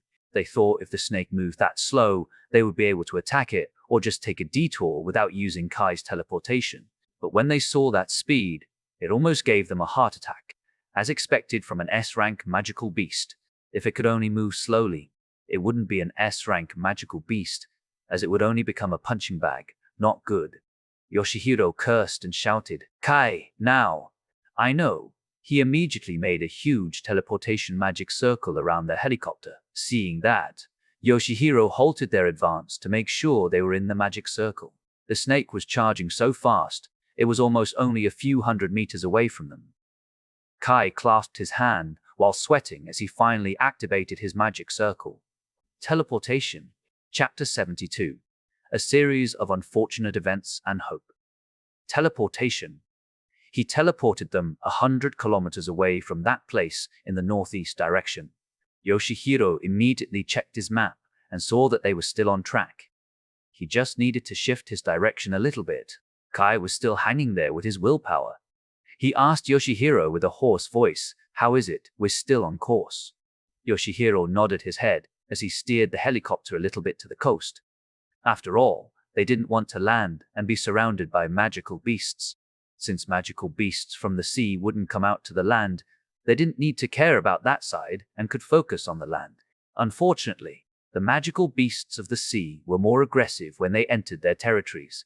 The government once sent huge fleets toward the sea for investigation, but they were butchered by the sea creatures instantly. Because of that, they ignored the sea and did everything from the sky. Compared to the sea, it was far easier to travel by air. Kai then nodded his head as his face became paler. Blood started coming from his nose, and he finally passed out. Ayaka immediately caught him. They had a few hours of peace before they suddenly saw a flock of birds flying toward them. Stunt! Yoshihiro immediately threw a curse, as he immediately changed direction to avoid this group of birds. He shouted, "Hang on!" The helicopter bent, almost flipped 90 degrees to avoid this, and everyone almost fell. Becca and Chiyo immediately reacted and prevented that from happening. Ayaka grabbed Kai so he didn't fall while Kai's mother held Shirotsuka-sanai. "We need to patch the door," Chiyo shouted to James. He was panicking about this, but he needed to endure and came up with his fabrics. He strengthened them with his magic, making an artificial door. Even if the other fell, they would be caught and bounced by this elastic door. On the other hand, Tasha already aimed as she prepared to shoot her arrow if she had to clang. All of their faces became pale when they heard that. Luckily, what they thought would befall them never came. The magical beasts didn't attack them and just bumped onto their helicopter. They didn't deal any damage to the helicopter, letting it continue flying. After dodging the magical beasts, they finally felt relieved as Yoshihiro immediately stabilized their position again. However, at this time, he felt a bit cold wind from the outside. Yoshihiro's face became even paler as he roared, "Damn!" He saw a huge cyclone slowly form in front of them. He didn't hear the roars of the magical beasts on land because of the situation, as well as the loud noise from the helicopter. If he had heard it, he would have immediately known what was coming. Earth had made a weird transition after magic spread in this world. The extreme weather became more extreme as typhoons could suddenly appear, and without any proper equipment, he didn't know whether there would be a typhoon or not. The sky wasn't clear, but the black cloud was also not that big. Sadly, none of them picked up the last clue. The birds were flying at lower altitudes because the barometric pressure had changed. If only they had noticed it a bit sooner. Yoshihiro immediately changed his direction by steering the wheel, but even so, the helicopter was still moving toward the typhoon. The typhoon was trying to swallow them. The others were already shaking as they gripped their chairs as hard as possible, trying to make sure they wouldn't get thrown off. "This is bad. We need to get out of this place," Yoshihiro roared. He then looked at James Carter. "We need to wrap everyone in your magic as tight as possible. Ayaka and I will carry you from the sky. Are we going to abandon the helicopter?" "Yes, we're going right now," Yoshihiro roared. Without prior signs, the helicopter suddenly shook. Becca and James Carter suddenly lost their grips and flew off the helicopter. Everyone was startled. However, Kudo Chiyo still saw them hanging on the foot on the landing skids because of Becca's fast response. Becca still held on to James as much as she could while trying to get back inside. Yoshihiro immediately made a magic circle. A wind sphere then appeared out of nowhere and protected them from the wind. Even so, Yoshihiro could feel that the typhoon was also trying to suck his wind sphere in, so they only had a tiny amount of time. As his partner, Kudo Chiyo, immediately knew what she needed to do. She used her magic to make an ice crook. She then stretched it out toward James Carter. "Grab it!" she shouted. Seeing this, James Carter grabbed it with all of his strength. Kudo Chiyo immediately pulled him back to the helicopter before helping Becca. "We don't have time. We need to grab everyone and get out." Yoshihiro roared while trying his best to hold on. James Carter knew that a single hesitation might cost them in this situation. He immediately grabbed his fabric and wrapped Kai, Shirotsuka Sanae, and Ayaka Carter. The others also helped him by wrapping themselves with the fabric and joining in with Kai and the others like sardines in a can. Yoshihiro then said, "I'm going to let the wind suck us, and at the highest altitudes, we're going to escape from this place. However, because of this typhoon, the pressure up there will be very high, so prepare yourselves." The people gulped as Ayaka clenched her fists. She couldn't make a mistake here and helped everyone. Yoshihiro tied it to his body while grabbing it tightly, and Ayaka did the same. They needed to make sure they were together with everyone in this typhoon, as it would be over if they were separated. Seeing everyone was ready, he then commanded, "Ayaka, you jump first. I'll follow after you." Ayaka nodded and jumped out of the helicopter while bringing the fabric that wrapped everyone. Yoshihiro also jumped, following the other end of the fabric. Because of their position that was close to the typhoon, they were immediately sucked in by the typhoon as soon as Yoshihiro's wind barrier disappeared. They flew up high and did nothing as Yoshihiro's command. However, they started feeling discomfort as they were going upward, and before they knew it, their brain felt great pain and their ears were ringing. Even so, they chose to endure it until they were finally above the typhoon. Yoshihiro immediately used his magic from earlier. All of their pain suddenly disappeared for a while. He then looked at Ayaka. "Listen to me. We're going to fly upward and make a parabolic movement to avoid the suction force of this typhoon. This is going to be painful, but you need to endure it no matter what. And the most important thing is your fire wings. The typhoon might suck your fire, so you'll be more burdened than me. Father, I'm ready." Ayaka looked at him with a persevering expression. The others also looked at them while bracing themselves for the pain. Even though they were wrapped in fabric, it was only on their body. Their head and feet were still free. Yoshihiro nodded his head. "We're going at 0, 3, 2, 1, 0. The moment he said 0, Ayaka and Yoshihiro made a magic circle on their feet. Yoshihiro covered his boots with a wind sphere while Ayaka used her fire wings on her back. However, Ayaka also made an additional magic circle below her feet. Both of them then jumped at the same time as they broke through from Yoshihiro's wind barrier. Ayaka immediately felt the suction force that was trying to swallow her fire, so she immediately used her fire wings one after another together with her boost. This allowed her to have the same speed as her father. After escaping the typhoon, Yoshihiro told them to search for a good place to hide. As long as the magical beasts nearby weren't too many, they could make it a temporary base until Kai woke up. They flew for a few hours before finally ending up resting in a house near Yuelen. There were around 300 magical beasts nearby, but they should be able to eliminate them. After putting down Kai and Shirotsuka Sanae, all of them started fighting the magical beasts. When Kai woke up, he saw an unfamiliar ceiling. He looked left and right and saw Shirotsuka Sanae and his mother. He realized that they had landed and went inside a limestone cave. Kai, mother, have we arrived? Kai asked while rubbing his fuzzy eyes.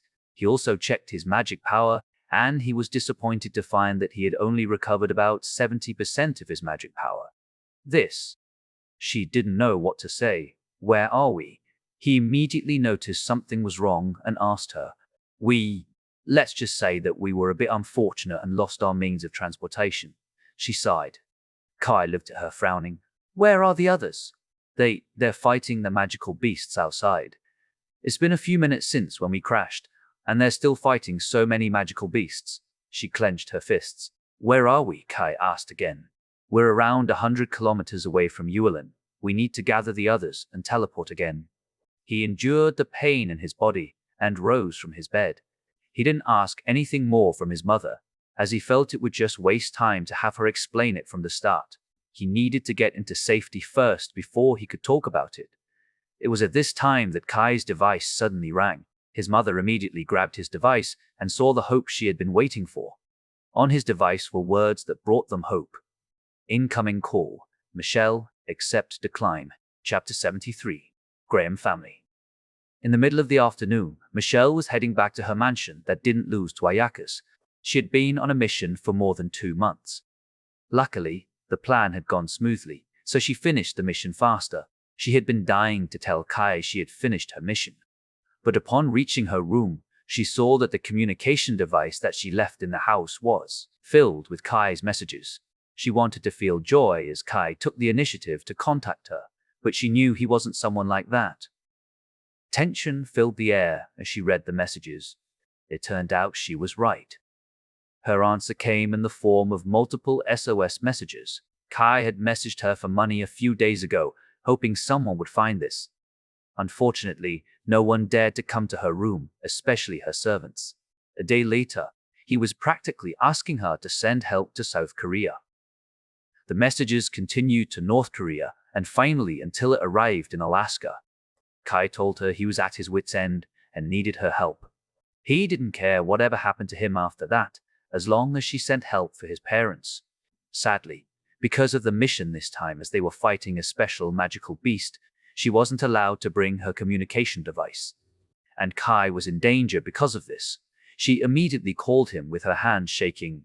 Kai, what happened? Where are you? Are you okay? She was screaming as soon as he picked up the call. Hello, is this Michelle? Her body shook when she heard the woman's voice, and she recognized this voice. Auntie, where is Kai? Where are you? What happened to all of you? I am sorry. Kai and I are near Yuelen, Russia. The whole family is here together with one other family, she said. Kai is recovering his magic at the moment, as he needs it to teleport us. What happened to all of you? The situation is too complicated to explain at the moment. If I need to describe it in one sentence, a huge storm is brewing in United Asia, and our family is the center of that storm. You then escape from that situation, but are stranded in Russia. Yes, that's basically it. We're in a shelter but are surrounded by magical beasts. We don't know how long we can hold out in this situation. If only I could fight, she said, biting her lips. Auntie, everything's going to be fine. I'll immediately send our people to pick you up. Just activate your tracker, and we'll go get you before you know it. It was then that she heard. Our situation is not good. We're going to move right now. Wait, you've woken up. This voice wasn't familiar to her ears, but she heard Kai say, All right, we're going to teleport there now. Kai then took his communication device from his mother. We're going to buy time in Yuelin, a few hours at best, but anything past that, we can only head to Alaska. Even so, we might be surrounded by magical beasts when we get there. If I need. No, I just want to say, I miss you, Kai said as he hung up the call. He activated the tracker. Hello, Kai Kai, she shouted continuously to the call that had been hung up. When she heard him say, I miss you, she didn't feel a trace of happiness. In fact, she was devastated.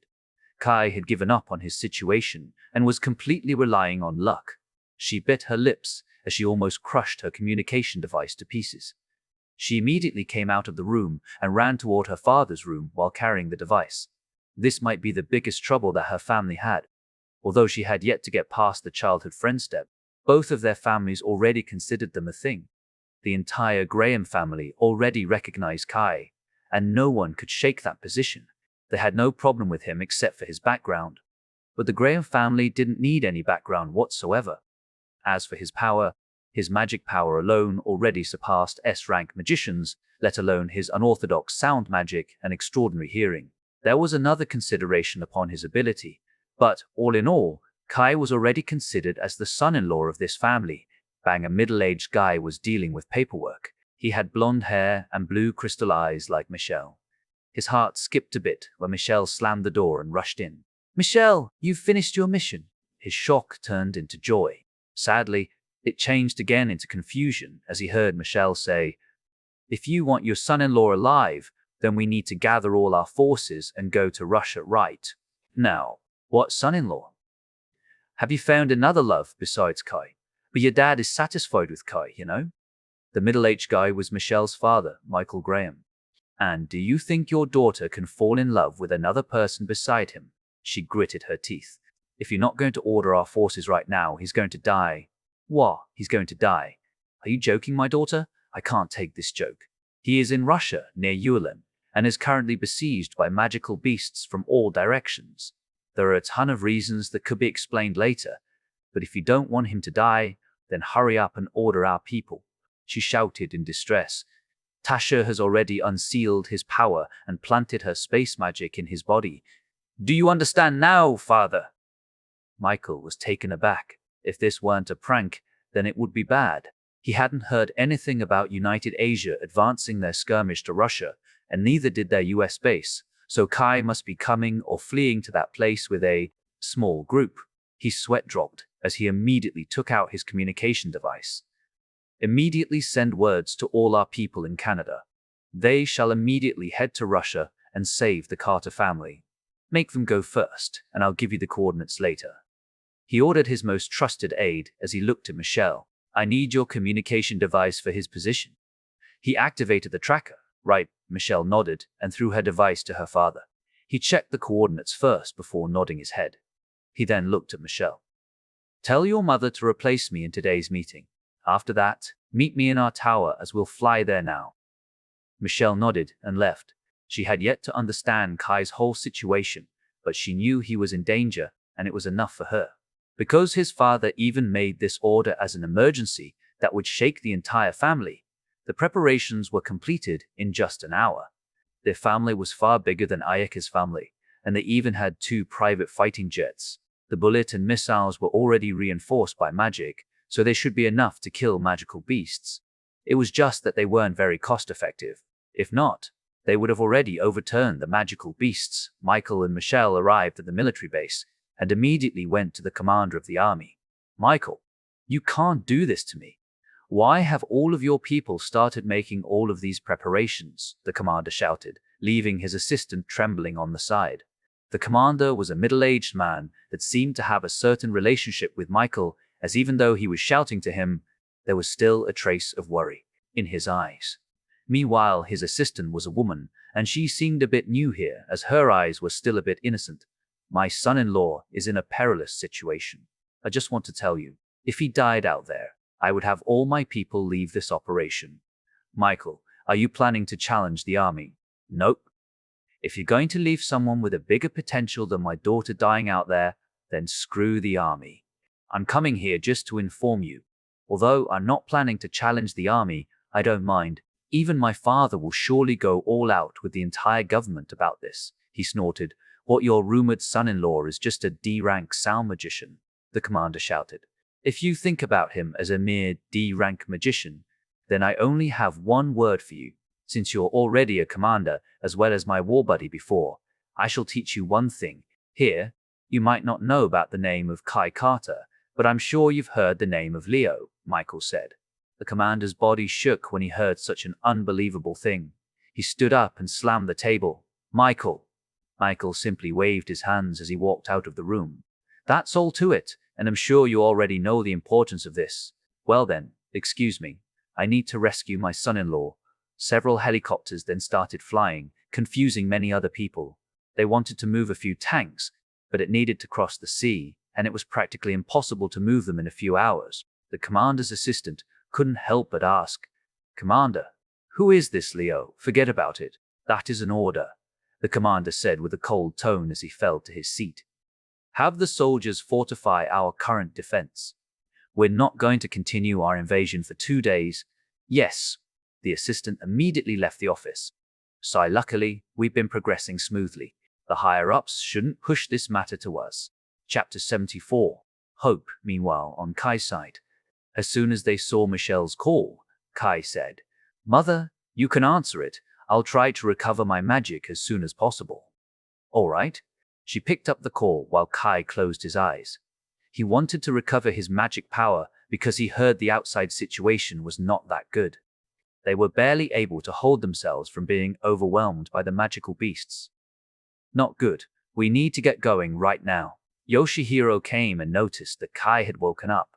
Our situation isn't good. We're going to move right now. Wait, you've woken up.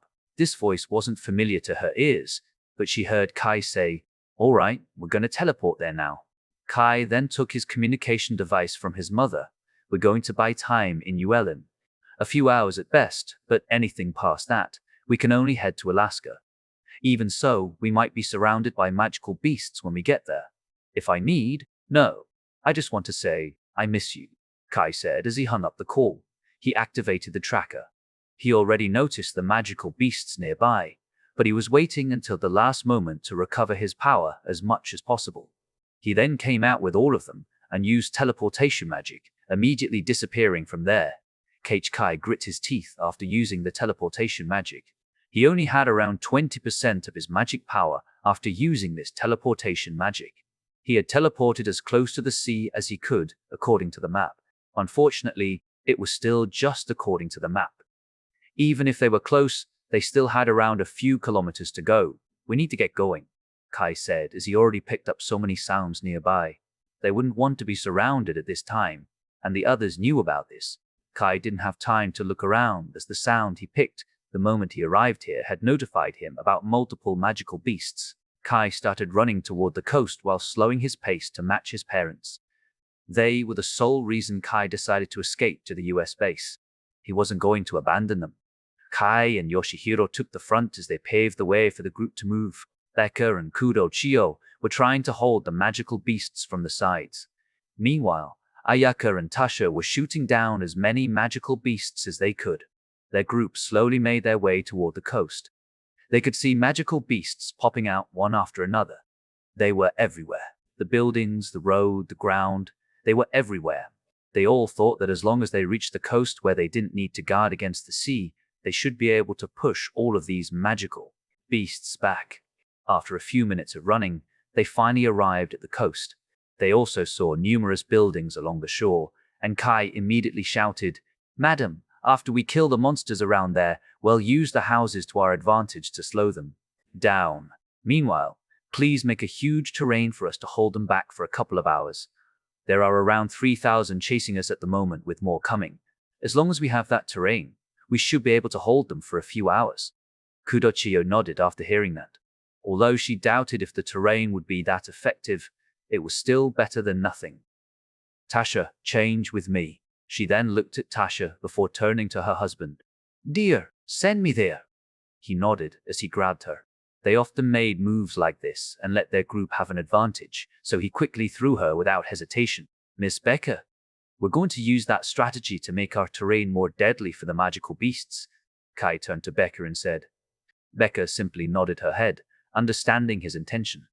Unexpectedly, Shirotsuka Sanai, who was being carried by James Carter, finally woke up. She slowly said, I'll help, teacher. How about you go to sleep again? We'll arrive at the US base after another sleep, Kai said. He wanted her to recover as much as she could. I have woken up since a few minutes ago and restored a bit of my energy. We're in a dangerous situation, so I'll also help you. Just put me down when we reach there. I can shoot my wind magic from there, she said, moving as little as she could to conserve the bit of energy she recovered. Kai wanted to reject her, but she would be a big help if she chose to join the battle. Even though it would be pushing Shirotsuka Sanai's limit, they didn't have another option. All right, sister, take care of the flying beasts, he asked. I know. She nodded. Even without Kai ordering her, she would still start killing the magical beasts, Ayaka. He finally called the last person, yes. Ayaka became tense when he called her name. Kai looked at her for a while before saying, place as many of your magic bombs as you can on the roof of this house. You're going to blast them. Set them for an hour. Ayaka was surprised. It was her time to be useful to others. She nodded furiously as she tried to calm her excitement. She kept telling herself not to mess this up. When they arrived at the housing area, Ayaka started planting her magic bombs. At the same time, Kai and Yoshihiro kept killing the magical beasts that were coming from the house. Rumble, rumble. They saw an ice hill rise from the ground with Kurochio on the top. She then made a magic circle and rained her icicles down on the magical beasts to buy time for the others to climb up the hill. As soon as they arrived at the top, Becca immediately used her magic and flooded the hill before the water immediately spiked and froze. He then looked at Yoshihiro. Sir, we're going to hold them here. You're not going to recover your magic power. Can you hold them down alone? He simply asked back. From his expression alone, he already knew the answer. I'm going to help you until we can reach a stalemate with the magical beasts. Got it? Don't push yourself. Yeah? Kai activated his mysterious power once again and started rampaging on the battlefield. This took them by surprise, and even Yoshihiro was taken aback by this power. He felt chills down his spine. He took a deep breath to calm his mind and joined Kai. No question needed to be asked in this situation, as staying alive was their priority. After around an hour, Ayaka's magic bombs finally exploded altogether, killing a massive portion of the horde of magical beasts. At this time, Kai decided to retire and started recovering his magic power. Unbeknownst to them, Kai's expression darkened after an hour of recovery. What they didn't know was that there was another source of the problem that needed to be solved. Kai was racing against time to fight this problem, as he could only barely use another teleportation magic. Rumble. The others were confused by this rumble. 2 giant crabs suddenly appeared, followed by more than 1,000 sea creatures. These sea creatures then began charging toward them. It very much seemed that these creatures wanted to attack them. Not good, Yoshihiro cursed as he tried to go back to the rest of them. Kai had steeled his resolve in this, and clasped his hands once again as a pink magic circle enveloped all the people here. Teleportation. All of them disappeared once again. Kai spat blood and fell to his knees. He just used his rushed teleportation, and his magic power was used up. Even so, he still needed to use teleportation one more time to directly teleport them to the US base. Even without the magic power inside his body, he was planning to use his life force to replace the magic power. He didn't care about what would happen to him as long as his family was safe. His eyes had become blurry, and his body was shaking uncontrollably. He already clasped his hands and made his magic circle. However, Tasha came and hugged him from behind. She slowly held Kai's hands while tears started streaming on her face. She carefully separated his hands and said, Kai, that's enough. You've worked so hard. Please, just rest. Our reinforcements have arrived. She couldn't hold back her tears at all when she looked at Kai's condition. All of these teleportations took a great toll on his body, and if he were to use it one more time, he might even fall into a coma. The others also noticed it and felt relieved. They were ready to fight again, but with their current condition, they would definitely die at one point. Luckily, they didn't need to do that as what they had been waiting for had finally arrived. Hope finally came. All troops flattened them. Magic was raining down from the sky as helicopters could be seen on their way to their position. Meanwhile, the fighter jets passed the line of magical beasts to prevent the other magical beasts from joining hands. Boom, boom, boom. Kai couldn't hear any of this, as his consciousness was already fuzzy. He only knew that he needed to make another teleportation magic circle to escape from this situation. A certain blonde girl immediately jumped out of the sky and ran toward them. She embraced him from the front as she kept apologizing. Painful was the only thing she felt in her heart. Ayaka couldn't say anything or come close as she looked at these two women. "Is that Michelle?" Kai asked with a tired tone. He couldn't even open his eyes at this point as he maintained his consciousness with his willpower alone. "Yeah, I'm here, so don't push yourself any longer and let me do the rest." "I see, I'm glad." Those were the last words Kai spoke before he passed out. Watching this, Michael gritted his teeth. "All troops, hear my command. We're going to make a strategic retreat at this point. Squad D will bring all these people to our Graham mansion. Don't forget to flatten these magical beasts. Watch over him for me," Michelle suddenly said to Tasha as she released a black aura from her body and took out two short swords. "You." Her eyes narrowed and began to be filled with killing intent. She said in anger, "I have something else to do." She then disappeared as she started her killing spree. Chapter 75. Wake Up. Kai slowly opened his eyes and saw an unfamiliar ceiling. Although he and Michelle were childhood friends, she was the only one that visited him because his family was not wealthy enough to purchase the tickets for the trip. Of course, Michelle had asked them to come, as she would take care of their expenses, but they ultimately rejected them. 9. His head felt painful due to the overuse of his magic power. He tried to check his body. He had a few physical injuries, but it seemed that they had been taken care of, so he felt relieved. He then started checking his surroundings. The room was your typical rich room with a sofa, mirrors, and the like to make the room comfortable. There was only one addition to this room that made him a bit uncomfortable. It was the sound of the sleeping beauty beside him. It seemed that she had been hugging him since yesterday, since he felt that his arm was a bit numb. Because this often happened at home, he thought that it must be his sister. Unexpectedly, it was Michelle. He was a bit surprised, because not only was the person there not who he had expected, but she was even stark naked, which was also something he didn't expect. He wondered if he should jump out of the bed while trying to be shocked by this, but he dismissed that thought instantly. Besides having his heart skip a beat, he felt that there was no need for him to act surprised like that. He remembered that Michelle often sneaked into his room to sleep with him, but it was when they were kids. It had been 3 years since the last time he saw her, and she had turned into a beauty. In addition, she helped him at that moment, so he didn't feel the need to get up. He tried to stroke her hair and whispered, Thank you very much. If you want to thank me, how about kissing me?" She suddenly asked with her eyes still closed. He was startled by that, but he only responded, "Maybe next time." "So, how many times have you kissed Tasha for that power exchange?" she asked.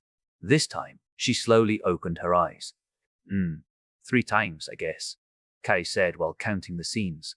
"Haha, are you jealous?" "Nope, it's because she is Tasha." "Well, there's one other person that I can give such privilege to, but I don't think I need to tell you who it is, right? She's the one who influenced you to become this way anyway, so her appearance should be fresh in your memory." She smiled. "Yeah," Kai nodded, recalling about Sakura. Well, he never had any contact with her again, and he couldn't find her after that, so he thought he needed to move on from her. "Then, we need to have 3 passionate nights to compensate for that," she said. "Ah, you did the first one last night, so 2 more last night." "You don't remember it?" "What a beast. Even after you did all that to me, you can't remember." She looked at him with a teary face. "If you say this after I'm drunk or something, then it might be more believable." "What could I have possibly done when I was unconscious?" Kai said with a poker face. Both of them chuckled. "Well, you're lucky this time. I finished my mission sooner than expected," she said before she suddenly hugged him tightly. "Still, I'm glad you're all right." Kai smiled as he patted her head. "Yeah, thank you for everything." "That's right. How are my sister, my parents, and the others?" "They've registered their identities here. And I was just waiting for you to wake up. As for your teacher, my teacher is taking care of her since she's her friend. I've registered all your identities, but we still need to go to the government office to measure your magic power and the others." After that, I can have you come to my school. Well, I guess I'm going to seal this magic power first. Regarding that, I actually managed to create something for you. Well, two things. The first is a device that allows you to share your magic power. For example, if Tasha is going to have all of your magic power, she can transfer some to you. Even so, this device can only give 10% of your magic power. 10%, huh? Well, you know I'm a bit troubled by my own magic power, I know. Your magic power alone is twice as much as that of a full-fledged S-rank magician. Well, I want to give you at least 30% of your power back, since you're going to need it in the future. Kai nodded. Well, moving on to the second thing. This will truly surprise you. Oh, I managed to make a sword that can stand the vibration. Kai opened his eyes wide as he said, That's definitely a surprise. Back then, he tried to invent a vibration sword that could cut anything for him. However, he never had succeeded. A part of it was because the sword couldn't take the vibration and broke, while the other was the flaw of his magic. Hehe. Well, I had her help me though. Her, you mean her? Yes, her. Kai's sweat dropped. She was the only one he couldn't handle. Don't worry, you won't meet her anytime soon. Probably. He sighed in relief. Anyway, how about you put on some clothes first? Kai looked at her without a trace of lust in his eyes. It wasn't like he disliked her or wasn't entranced by her. He just didn't have that desire at the moment. Well, try to check your body's condition first. You only have a few superficial injuries, which should be able to fully heal in a matter of time, so we decided to bring you back. Meanwhile, I'll grab my clothes before we go to the government office for your ID card. Is that okay with you? Kai nodded. But let's meet my sister first, since I need to seal my magic power. I feel a bit jealous seeing you kiss her, but she's one of the people I recognize, so I'll bear it.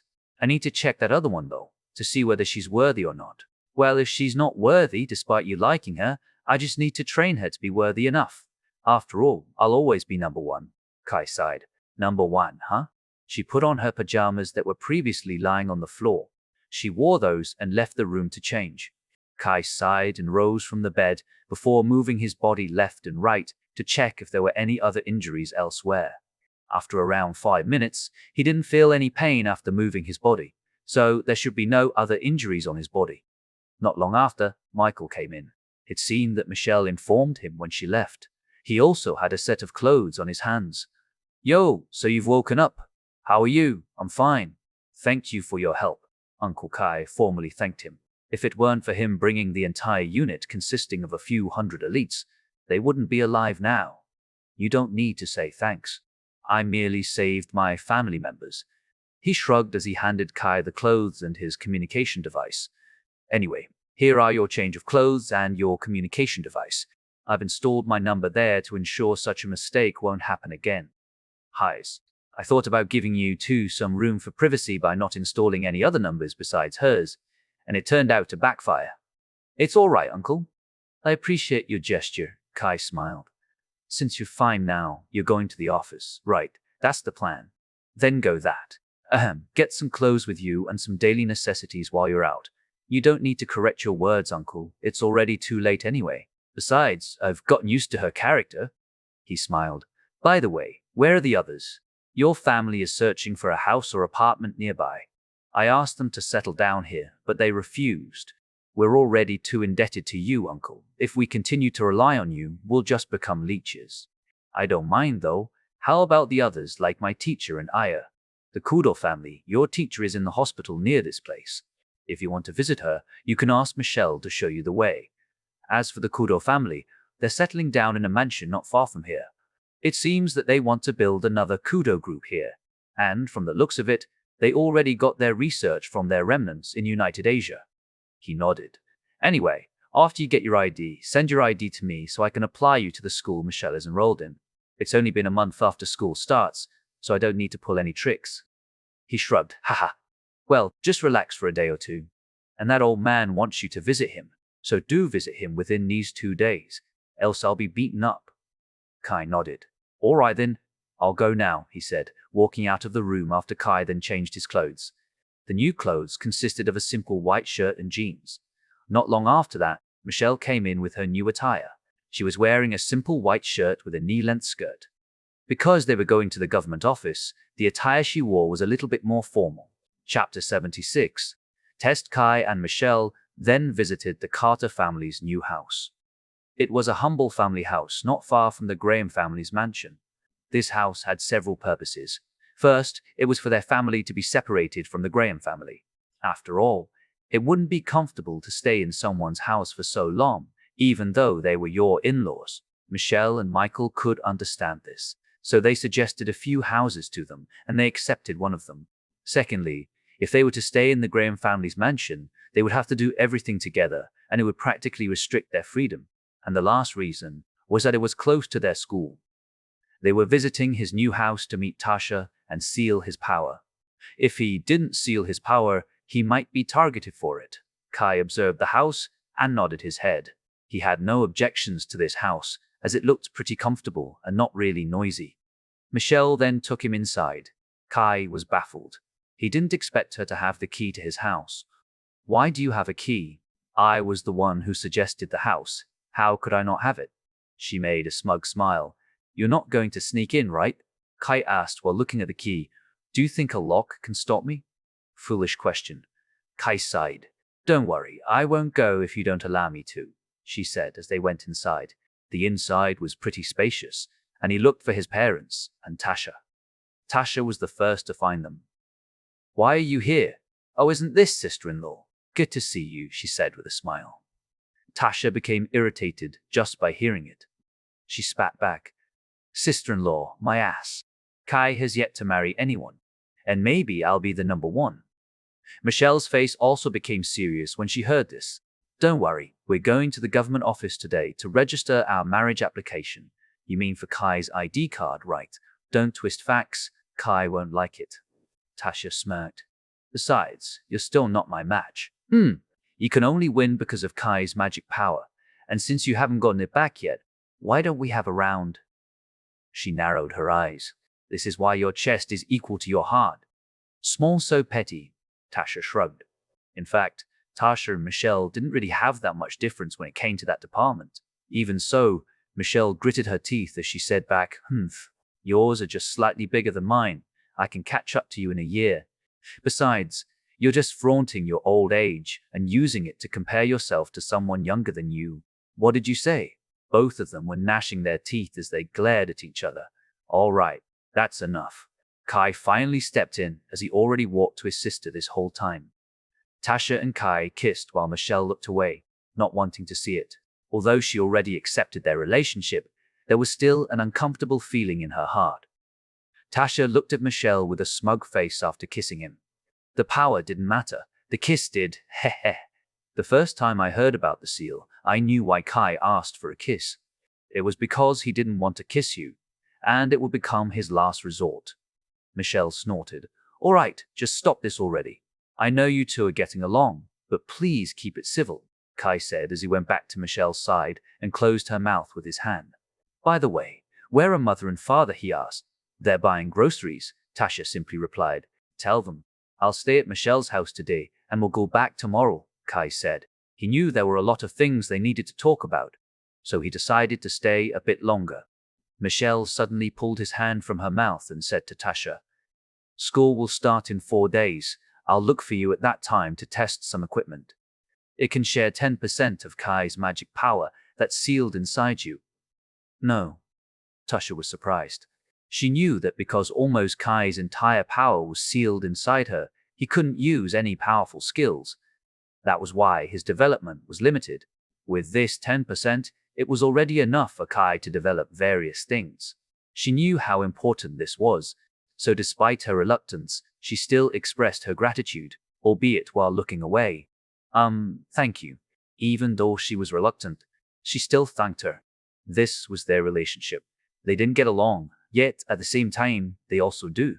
Because they recognized each other and considered each other as rivals, they had this kind of relationship. Kai and Michelle left the house, leaving Tasha alone in the house.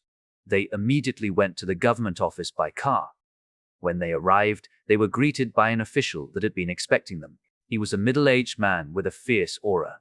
If it weren't because his attire had long sleeves, they would have been able to see numerous scars on his hands and body. He was one of the veterans in the front lines that had fought for many years. After retiring, he worked as an official. I have been waiting for you. He nodded as he looked at Michelle before glancing at Kai with a complicated expression. We still need data for his magic power and strength. This is the data that you need to measure personally, no matter where or which family you come from. They nodded. I am Ruslan, and I will lead you through the entire process, he introduced. Follow me. The first test was a physical test. They needed to measure his stamina, strength, and reaction speed. Some people wondered why they needed this since they were magicians, but this was mandatory. Please use your real strength, as we need the information to be as accurate as possible. The middle-aged man informed. Kai looked at Michelle first, who nodded her head. The first machine was to measure his strength. Just punch it 3 times, and you'll be done, Ruslan said nonchalantly. He was looking down on Kai as he thought Kai only managed to reach this far because of the Graham family. Because he migrated to this place, he didn't have information about him, thus underestimating him as a war veteran. It was at this time Kai gave him another shock of his life. He looked at Kai take a deep breath before punching the mission with all he got. Bam! The sound was so loud that it shook the entire room. The loud sound even made Ruslan's heart skip a beat, and when he looked at the score, he opened his mouth in amazement. 748 kg. Michelle smiled when she saw this. Kai didn't care about their reaction and continued to punch it 2 more times. Bam bam. 760 kg, 759 kg. The official dropped his jaw, as he had never seen a fist that powerful from a team. His strength alone was like that of a magical beast. Kai looked at Ruslan and asked, "What should I do now?" Ruslan hurriedly regained his composure. "You need to do a stamina test. You simply need to run 30 minutes and let the machine do the rest." The next machine was a treadmill. Michelle gave him a bracelet to measure his heart rate and the others to speculate his stamina amount. Kai nodded and started running.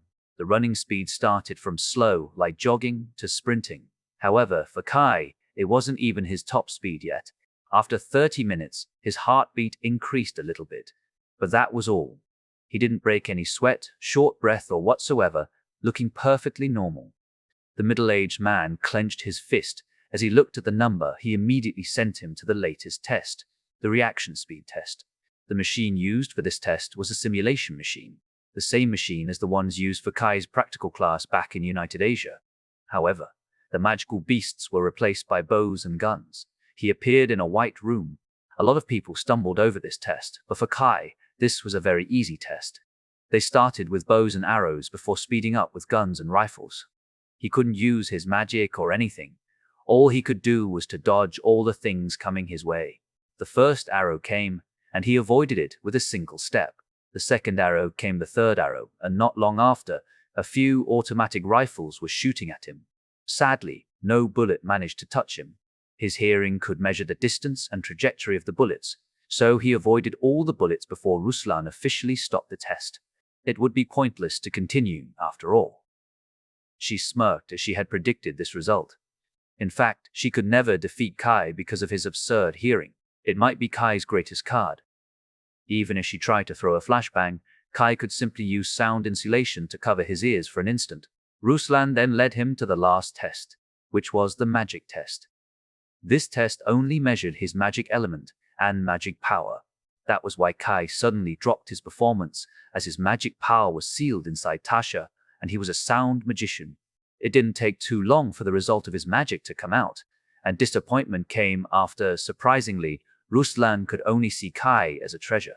Other people might be disappointed by his result, but for him, it was the best result he could get. He walked toward him with a serious expression. Do you want to join the military academy?" Ruslan grabbed his shoulders. Chapter 77. ID card. Do you want to join the military academy? When this question was uttered, Kai became speechless. The person who nonchalantly guided him for the test was suddenly filled with enthusiasm. Kai turned his head to Michelle and asked, "Military academy? Isn't it supposed to be the magical academy?" "I'll explain it to you later," Michelle said before glaring at Ruslan. "You can't do that, you know. He's going to join the magical academy. You are Graham family's princess. You must surely know that what you're doing is completely ruining his talent, right?" Ruslan said while narrowing his eyes. "No. What I know is that if he joins the military academy, his talent will be wasted, she said calmly. I can assure you, with this test alone, he will only become a D-rank magician.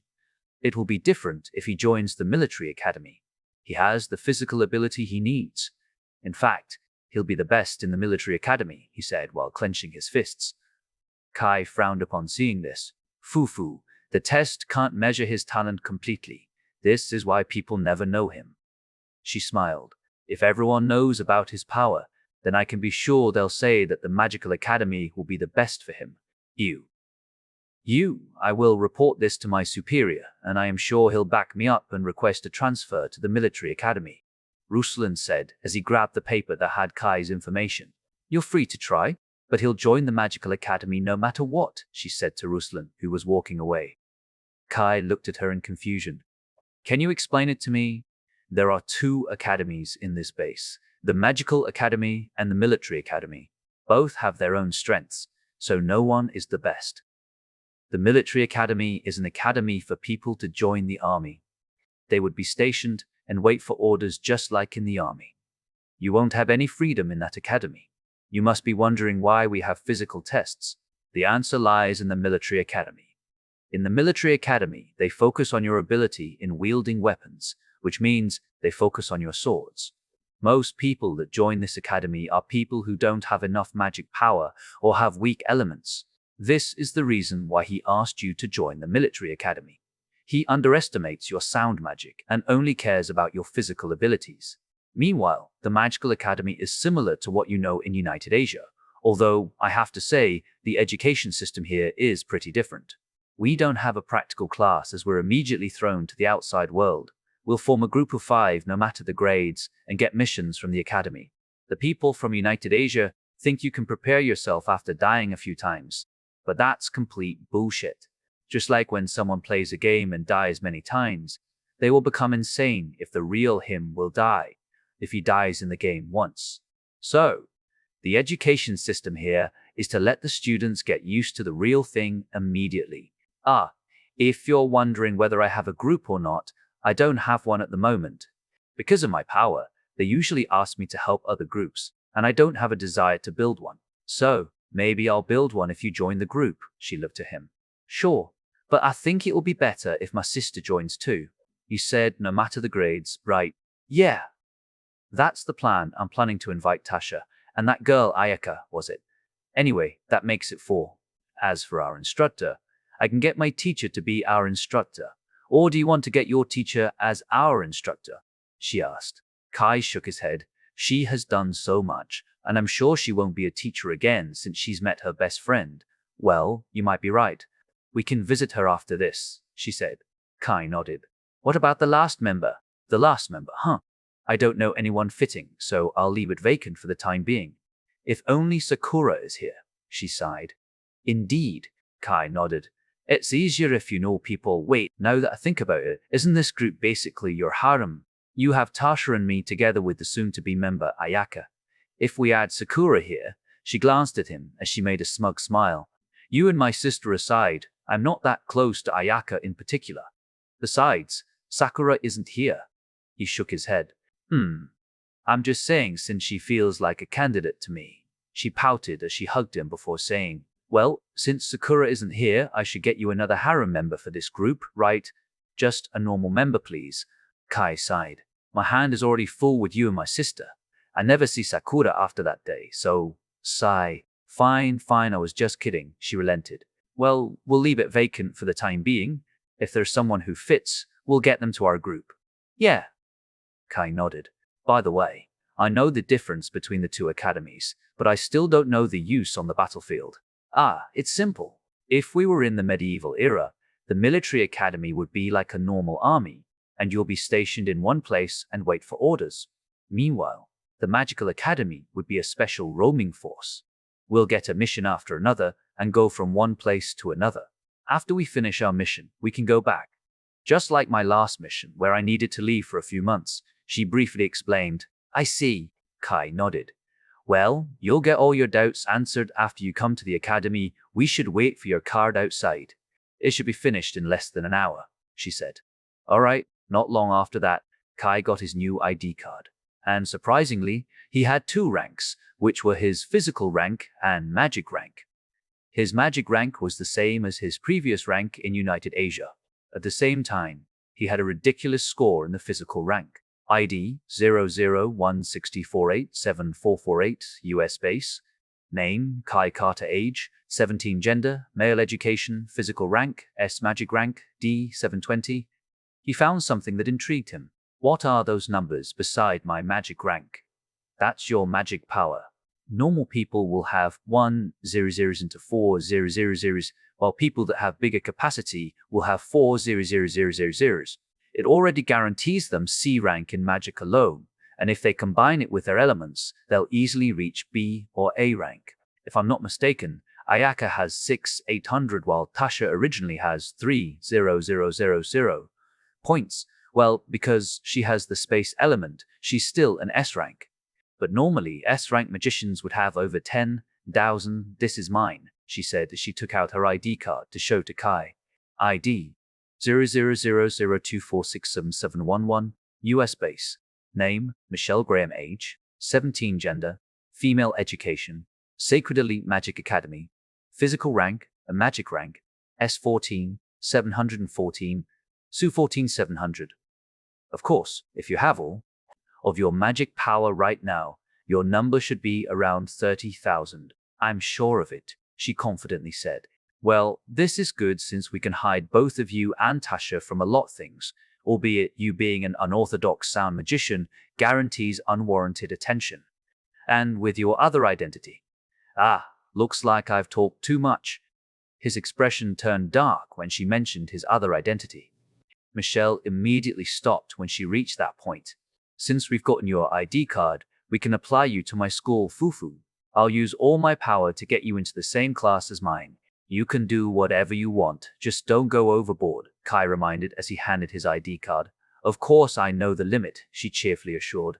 Then, we should go to the hospital right now and visit your teacher as well as mine. Kai nodded. Unbeknownst to them, two people were fighting because of Kai. It was Ruslan and his superior. Why his ability is most suited for the military academy, Ruslan shouted. Haiz, you don't know anything. His superior was an old man. Although he was wearing a formal suit, there was his military uniform with 3 stars. He was a former lieutenant general, and he knew far more than Ruslan did. If Michael Graham were here and said something about Leo, he would immediately recognize that name. Is this because of the Graham family? We should report this to the higher-ups. It will be such a waste to see someone like him enlist to the Magical Academy. This is not from the Graham family, but from the higher-ups. If this were the army, I would have already ordered you to shut up. The old man glared at Ruslan. This matter is closed here, and you shall never mention anything about this to others. If not, I can see you court-martialed. Ruslan wanted to talk back, but he didn't dare to do so. He knew what it meant to be court-martialed. He could only grit his teeth as he left the room. I will excuse myself, sigh. The old man let out a long sigh. Chapter 78. Hospital. Meanwhile, Kai and Michelle arrived at the hospital, where Michelle led him to Shirotsuka Sanai's room. In the room, there was another person talking to her. They recognized who she was. Oh, is this the rumored Kai Carter that Michelle has been talking about? She smirked as she glanced at Kai. Nice to meet you, ma'am. Kai greeted the brown-haired woman. She was Michelle's teacher, so he needed to be polite to her. You are visiting Sanai? Yes.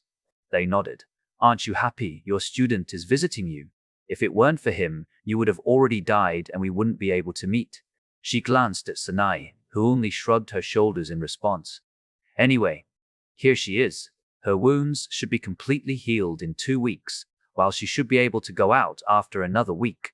Still, to think that Sanai became the classroom teacher of Michelle's childhood friend, haha. This is funny, I can't imagine.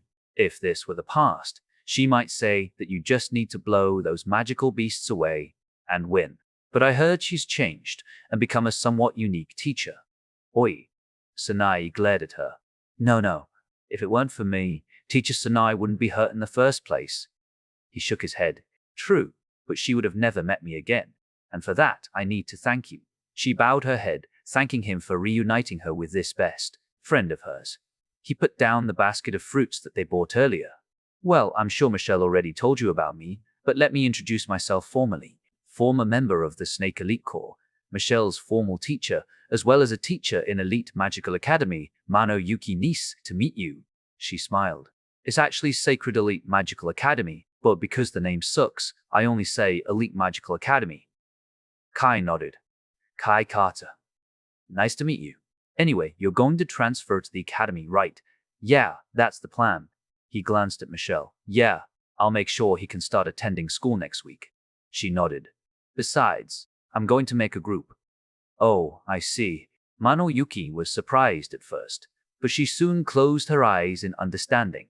Michelle never had a desire to form a group or join any group because all of them were the same. There was no Kai, but with Kai also attending the school, this girl finally had a desire to form a group and make a home inside the academy. That's why I want to ask you to become the instructor for my group, teacher, Michelle requested. I'm completely fine with it, is what I'd like to say. But I'm sorry, I can't. I have another project to complete. She shook her head in regret before glancing at Shirotsuka Sanae. So why don't you get her to be your instructor instead? She's stronger and more skillful than I am. I can apply her to the academy to be a teacher. But yeah, you'll need to wait for a few weeks for her to join you guys. That would be great, Michelle nodded. Great, wait. No, Sanae wanted to protest, but Yuki immediately shut her up as she glared at them. You are a hospitalized person, no job whatsoever, and the hospital bill is still on me. I figured out that you don't have that much money anyway, so please give me a reason as to why you don't want to work. Do you want to leech on me? Shirotsuka Sanae, was owned by her. First of all, I know your lifestyle, and I can confidently say that it's a bad one as you spent most of your money on beers. Seriously, we can live together for a while in my apartment after you get discharged, but you need to get your own later. Yuki sighed. Kai was amazed. He never thought this teacher was owned by this woman. Fine. It seems that I need to go to the front lines again. Sanae sighed as she seemed to be against the idea. Don't worry, it's still better than going to the front lines as a soldier. Trust me. Yuki briefly reassured her. All right, Sanae nodded in defeat. Good, I'll process your admission after this. Yuki nodded, satisfied. After that, Sanae looked at Kai and Michelle with a complicated expression. Kai thought it was normal since she seemed to be reluctant. He just bowed his head and said, Pleasure to have you again, Teacher Sanae. Yeah. By the way, I heard that each group should have 5 people. Who are the other 3? She asked. Since she was going to be their group instructor, it'd be best if she knew in advance Tasha and Ayaka. We haven't decided on the last one, Kai answered. I see. 2 S-rank magicians, 1 A-rank magician and 1 unorthodox magician. This group is pretty absurd when I think about it. She nodded. She knew about Michelle being an S-rank from Yuki. You're right. This one is a bit too powerful. Although they don't have a 3rd year, they're already really powerful considering the 2 S-rank magicians in the group. Yuki agreed with Sanae's opinion. Yeah, but none of us can defeat this guy one-on-one. Michelle pointed at Kai. His hearing is the most troublesome. I heard the report about it, especially when I was assisting the professor in making that equipment. If I'm not mistaken, he goes by the name of Leo, Yuki said, trying to recall his file. Kai's expression darkened, and Michelle immediately stepped up. Teacher, you shouldn't talk about Kai's identity. It's classified information, really. I'm sorry then. I thought since the professor treated it like it wasn't a big deal, it was just casual information. I won't say anything about it again. She immediately apologized, Leo. Sanae was confused, but she refrained from asking as Michelle just warned them not to talk about it. Anyway, you have a 1-month break from a mission, but if you're forming a group, you'll need to take a mission. You know, Yuki glanced at Michelle. I know, but this time, I'll just have fun. Michelle merely shrugged it off. True enough. By the way, Kai Carter, there is another thing I need to talk to you about, Sanae said as she opened her communication device. She said she's your childhood friend, and there's only one contact in this communication device. It's the communication device I gave her, childhood friend. Kai frowned upon hearing this. It's Yajima Haruko. Anyway, you can talk to her with this communication device, but not here. I don't know if it's real or if she just wanted to convince me, but I indeed saw a photo of you three in a park. Kai and Michelle were dumbfounded when they heard that Kai suddenly asked, "Is the time in the photo around sunset?" "Yes," Sanae nodded. Kai's body shook. He never thought she was near this whole time. He never got anything from her after that time, and because she was the one who changed him, her existence was buried deep inside his heart. When he recalled Sakura and Yajima Haruko, the transformation was so far to the point he couldn't recognize her. It seems that I'm right. Her family's just locking her up to make sure she doesn't get involved in the mess for the time being, so you shouldn't worry about her too much and just let the storm pass before you meet her. Anyway, if you want to do anything with that communication device, do it somewhere else. And since you've finished your business here, then go. Kai, Michelle shook his hand and said, "It's all right. We can meet her any time and you can talk to her with this, so we should wait for the storm to pass first. And after that, we can visit her. In broad daylight." Kai clenched his fists and nodded. "You're right. At least, knowing her identity is good enough right now. Yes. Come on, let's go out first." Michelle tried to take him away to soothe his chaotic mind. Kai nodded and bid goodbye to Shirotsuka Sanae and Manoyuki before leaving the room. "Wait a minute." Kai suddenly stopped and took out his communication device.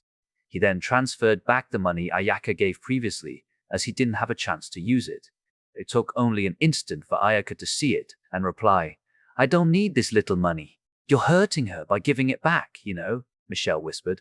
"I know. Still, what needs to be returned should be returned." Kai sighed. "I'm thankful, as you were willing to help me when I was at my wit's end," he replied. A moment later, a reply from Ayaka came, "And if I didn't have you, my family would have already vanished from this world and I wouldn't know a single thing before everything is over. Tear, it's fine. Without your family, my family wouldn't have been able to cross all those places and might have ended up dying somewhere in Russia." Kai replied as he tried to change the topic. "You've been admitted to the Magical Academy, right?" "That's good." However, even after a while, there was no reply from her. It seemed that she wasn't going to reply. Kai sighed. "What are you going to do with her now?" Michelle asked with concern. "I'll just talk to her when school starts."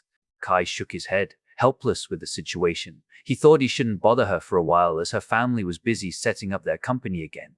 "All right, let's get going." Michelle kept looking at him before sighing as well. After they finished processing everything, it was the start of their own date. They hadn't met for a few years, so they wanted to enjoy it without disturbance. First of all, they bought all the necessities Kai needed, such as his clothes. Their date wasn't that eventful, as they just spent it strolling around and talking about everything they had experienced in the past years. Kai slept in Michelle's house that day, and the next day they visited the school to show him around the school. Of course, this garnered attention from most of the students who saw them. They never thought Michelle would suddenly come to school guiding an unknown man. The men who saw the scene were jealous, as she was not only one of the strongest people in the school, her appearance and background were also top-notch. Meanwhile, the girls were curious about the identity of the man. Even so, no one dared to stop them or talk to them. They were stopped by a teacher once, but after telling her the reason as well as the admittance of Kai Kata, Tasha Kata, and Kudo Ayaka, she let them do whatever they wanted within the school rules. After a while, they left the school and enjoyed their day before Kai went back to his house. Michelle waved her hands to him from inside the car before going back too. However, when she closed the window, her expression became serious as she needed to do something tonight. After coming back, she changed into her battlesuit and snuck out of the house. She was going to pay a certain someone a little visit, searching for the lonely young girl. Luckily, the house's security itself wasn't that good, so she easily arrived in a mansion. She looked at the sad-looking brown-haired girl sitting on her bed before coming inside. Weak Girl. Chapter 79. Ayaka versus Michelle. Ayaka felt very awful at the moment. She was very busy with the company as they were rebuilding the Kudo group once again, and it wouldn't be done anytime soon since they were also trying to send the members from United Asia to this place after they settled the company matter. And a few hours ago, she just got a message from Kai together with the money she lent him. Even though it was lending, she by no means thought it was like that. She was also thanking him for saving her family. Their family was on the brink of destruction after her grandfather died, while his son and daughter-in-law, as well as his disciples, wanted to perish together with the enemy. It was Kai who changed their minds and brought them to this place, especially when he was forcing the teleportation magic despite having passed his limit. Luckily, the Graham family came in time. If not, they would probably have already disappeared from the earth, and the Kudos would have ceased to exist. And when she got a message about this, it felt as though Kai didn't think about her or what she was thinking. She felt useless. Maybe if they were in Tokyo, she might be able to use her influence to help him somehow. But in this place, the company had yet to be established. So, the only thing she had now was her money. In other words, she wasn't a Kudos Group princess, but a normal person that was somehow wealthy enough. But before she could think more, she suddenly heard a voice inside the room that only had her inside. She suddenly stood up and took out her spear as she looked around. Who? Me? A blonde-haired woman appeared behind her. She was wearing an all-black attire while using a mask to cover her mouth and nose, just like an assassin. The only thing others could see from her was her crystal blue eyes and beautiful blonde hair. Ayaka immediately swung her spear toward her. That voice, you're too weak. I might be a fool to even consider you as a candidate. With just a single thing you become so dejected like this, Michelle said coldly as she disappeared again. I don't need you to tell me. She swung her spear in another direction where she felt Michelle. Even so, she still failed to hit her. I can see that you like him, but that's all. You won't use any extra effort on him because you're useless, she snorted. Her shadow suddenly rose from the ground before turning into two single-edged swords in her hands. She appeared beside Ayaka and placed her sword in front of her neck. You would have died once by now. At this time, he might need to protect you once. Shut up, Ayaka gritted her teeth and swung her spear at Michelle again. You don't know a single thing. That's right. I don't know you since you only appeared in front of me a few days ago. But I know that you will only become his burden, not his support. She glared at Ayaka. Firebirds? She suddenly made a magic circle and shot out a few Firebirds' shadow blade. Michelle raised her weapons as she fueled them with more magic power. She stepped forward and struck all the Firebirds before they could explode. Ayaka was startled and jumped back because Michelle immediately charged at her after dealing with the Firebirds. Even so, her movements were far faster than Ayaka's, so her blade once again arrived on Ayaka's neck. This makes two. Ayaka bit her lips as she blew away both of Michelle's swords. Even so, it didn't let her gain an advantage against Michelle. Michelle only let her swords fly as she stomped the ground. She didn't stomp it hard, but Ayaka suddenly couldn't move. Shadow manipulation doll, Michelle smirked. Ayaka finally realized what was going on and turned her head back. Her shadow had come out of the ground and was holding her. Michelle simply grabbed the two swords that were blown away earlier and placed one of them on Ayaka's neck. 3. Ayaka's face became redder as she became angrier. A pair of wings suddenly appeared behind her back, but this time, it suddenly enveloped the shadow that was holding her and completely burned it. Michelle only smiled when she watched this. She knew Ayaka was starting her transformation. This was her original aim. She wanted to make Ayaka stronger and push her to her limit by manipulating her heart. All of this was for Kai. Because of her anger, Ayaka didn't notice that she managed to do something she previously couldn't even think of. At this moment, her only thought was to burn the shadow and defeat Michelle. She immediately attacked Michelle with her spear as soon as she was freed from the shadow. She was trying to fight her with close combat. Clang, clang, clang. Michelle kept blocking her attacks with ease. However, she also realized that a few people started to wake up or feel something off with the situation. That was why she decided to end this soon. You don't know anything about me. I can keep getting stronger and stronger. Ayaka gritted her teeth. Humph. Michelle only harumphed. She shifted her stances a little bit to change from defensive to offensive. In an instant, she started overpowering her. The last surge of strength from Ayaka suddenly vanished, and all she could do was defend. Even so, she knew that she was bound to lose if she couldn't turn the situation around. Michelle took advantage of this situation to make a full swing with all of her strength. It was parried by Ayaka's spear, but Michelle simply let go of her sword and punched Ayaka's abdomen. Gah! Ayaka tried her best to endure the pain and stay on her feet, but she ultimately fell to her knees. Michelle won once again. She had won 4 times. The first one was with her surprise attack. The second one was with her magic that could slash her firebirds. The third one was her uniqueness to make a shadow become a living doll. And this last one with her weapon prowess. Ayaka lost to her in every aspect, and she was aware of that. She felt devastated. You can't win against me, and your existence is unnecessary in his life. However, I do agree with you on one thing. You can keep getting stronger. That's right. The only thing you can do is keep getting stronger. If you don't want to become his burden, then you need to think about what he can't do and do something about it. You might find this rare since he's far stronger than you think. He's even stronger than me, but that doesn't mean he's perfect. Even he still has his flaws and weaknesses. At this time, I will go and solve it. I'm telling you this, not as someone from the Graham family, but as his fiancé. Think hard whether you truly have feelings for him and want to be with him or not. If you don't truly have feelings for him, then please leave his life and never come back. If you like him, then never give up and chase him. You don't need to care about other points and just chase his back. I can get stronger faster than anyone else because I have that motivation. As long as you can walk beside him, not behind him, I will recognize you. However, shall you try to do anything funny to him, my blade shall be the first one to cut your neck. Even if he hates me for the rest of my life, I won't hesitate to point my blade. That's why, think about this matter carefully. If you finally decide to chase him, come to room 420 in school and join my group, Michelle said as she disappeared, just like a shadow. Ayaka couldn't move her body or even utter a single word. She just sat on the floor, falling into deep contemplation, carefully thinking about it. She was wondering if she truly had feelings for him and whether she had the resolve or not. She stared with empty eyes as her mind wandered somewhere, and the night passed by just like that. The next day, Kai, Tasha, and Ayaka went to school. Sadly, all of them were in different classes. Tasha thought she could ask Michelle to enroll her as a first year, so she'd be able to go to the same class Kai went to, but she was rejected. Fortunately, they could form a group with students of different grades.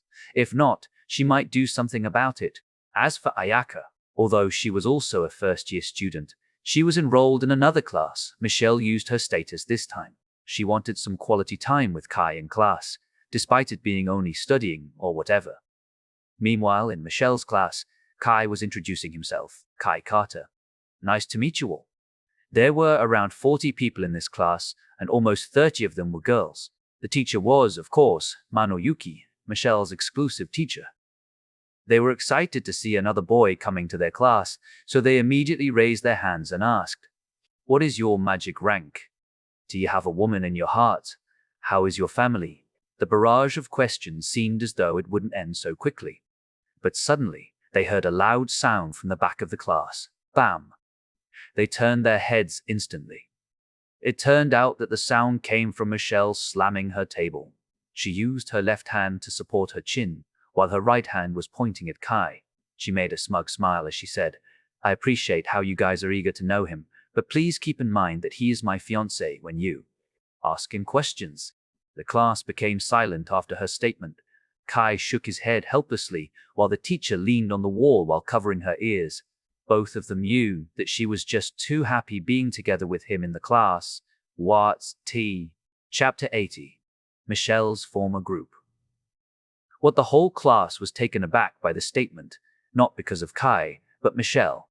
Michelle was well known inside the school. She was very approachable and easygoing, but in another case, she was also very hard to be impressed. Many guys tried to confess to her or get her heart, but Michelle was never interested in them. She always told them that her heart already belonged to someone else. And when they saw Michelle immediately declared Kai was her, they thought the same thing. This was Michelle's someone. Even if they tried their best to find this someone, they would never find him because he was from United Asia.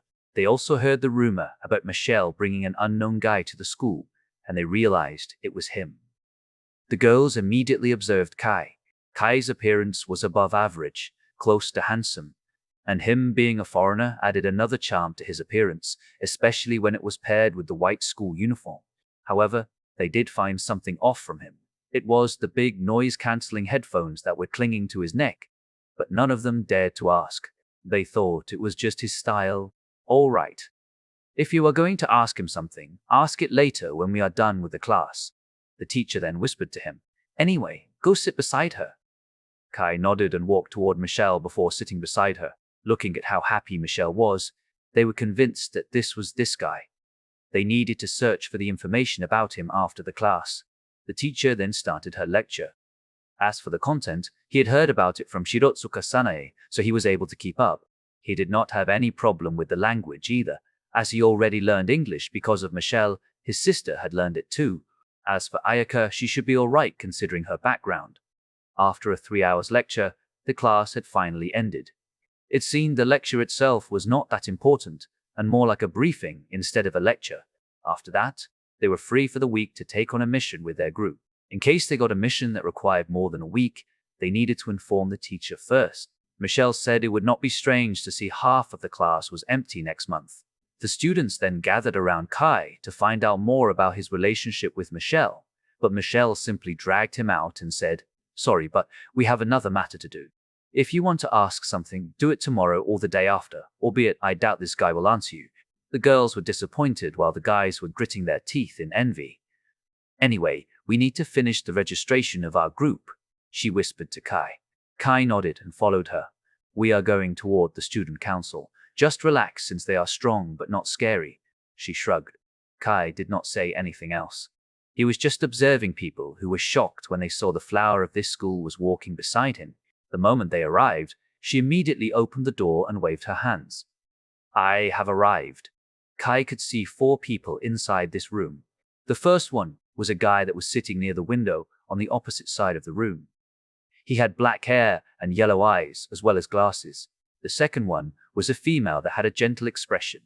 Her brown hair and mature eyes could soothe one heart. As for the other 2, it was a muscular red-haired guy. He looked like a muscle brain type in a story, while the last one was a blonde-haired girl. All of them immediately turned their head toward them when they heard Michelle's voice. "Has my group registration finished yet?" she asked. "Yeah, we finished it not long ago," the gentle one answered. "Ah, I will introduce you to them. The one that looks like a nerd is the student council president, Brian Matthew.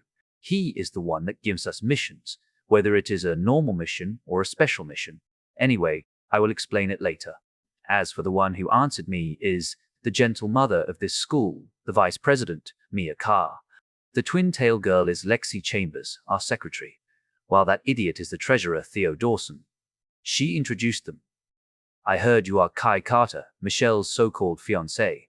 Is that true? The president asked nice to meet you?" Mia Carr greeted him with a smile. "Humph, I just hope he won't destroy Michelle's reputation." "What do you mean by idiot?" All of them had their own reaction. Kai glanced at Michelle and asked, "You are with them?" "Nah. I don't have any groups or whatsoever, so I often hang out with these guys," she smiled. "Fufu, you often said you have a fiancé out there but never showed us, so I thought you were joking, but after looking at your expression, it seems he is really the one," Mia said with a worried expression before turning to Kai. "Well, this sad girl is hanging out with us usually as we were her previous group when she was still in middle school, but when we asked her to join the student council, she declined our offer. She was still hanging with us though." Kai looked at her with a weird expression before apologizing to her. "Sorry, don't look at me like that," she pouted. "You are here anyway, so I think it is time to have my own group." "Fufu, you want to have your own love nest?" "That is absolutely correct, is what I want to say. Hee hee. You won't be registering 2 other people if you want. Anyway, teasing aside, I will need to make sure of a few things." The president stopped their chatting. "In the form, there is also Tasha Carter, and from her file, it seems she is his elder sister and an S-rank magician. Is that true?" Kai nodded. He paused a little before giving another question. "The other one is Kuro Ayaka. We don't have that much data about her other than her rank, but still, you have 2 S-rank magicians in your group. I want to separate both of you, but it seems I can't, right? You are absolutely correct. If you dare to do that, I will make sure not to accept any mission again. I might quit this school and enroll in another school." Michelle nodded with a serious expression.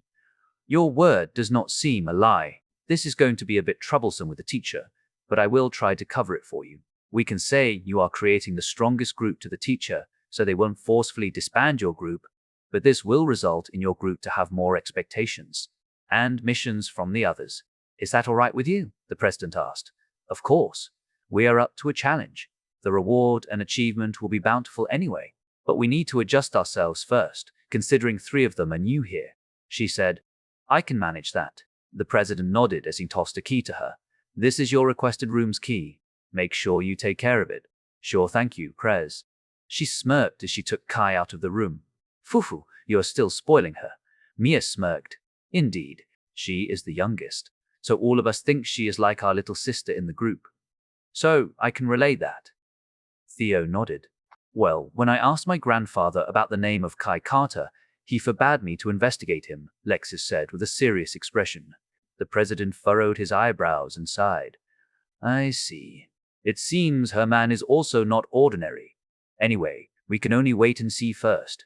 President, you seem to worry about something, Mia asked. The others also looked at him, curious. I'm worried about that person. She is very competitive and might challenge her since Michelle has made her own group. He sighed. All of them immediately recognized that Mia sighed. I see. This might be a bit troublesome since we also can't do anything to her because she is related to the military. If I am not wrong, she goes by the name of Sagittarius. Michelle was also worried about this, but she was keeping the question. Well, I will give her group another mission first. This way, Michelle would not meet her group first. Yeah, considering she does not have a group, that girl did not challenge her. But if she finds out she has a group, she might want to have a group battle. That's why I will try to search for a mission to make her leave the school for 1 or 2 months. That should be enough for Michelle to get another member and stabilize her group.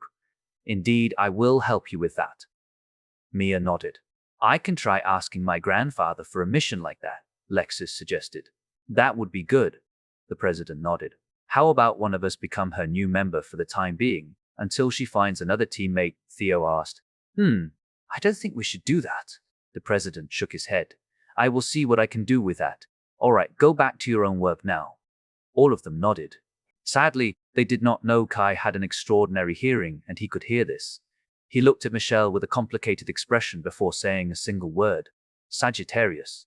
Michelle froze upon hearing that word.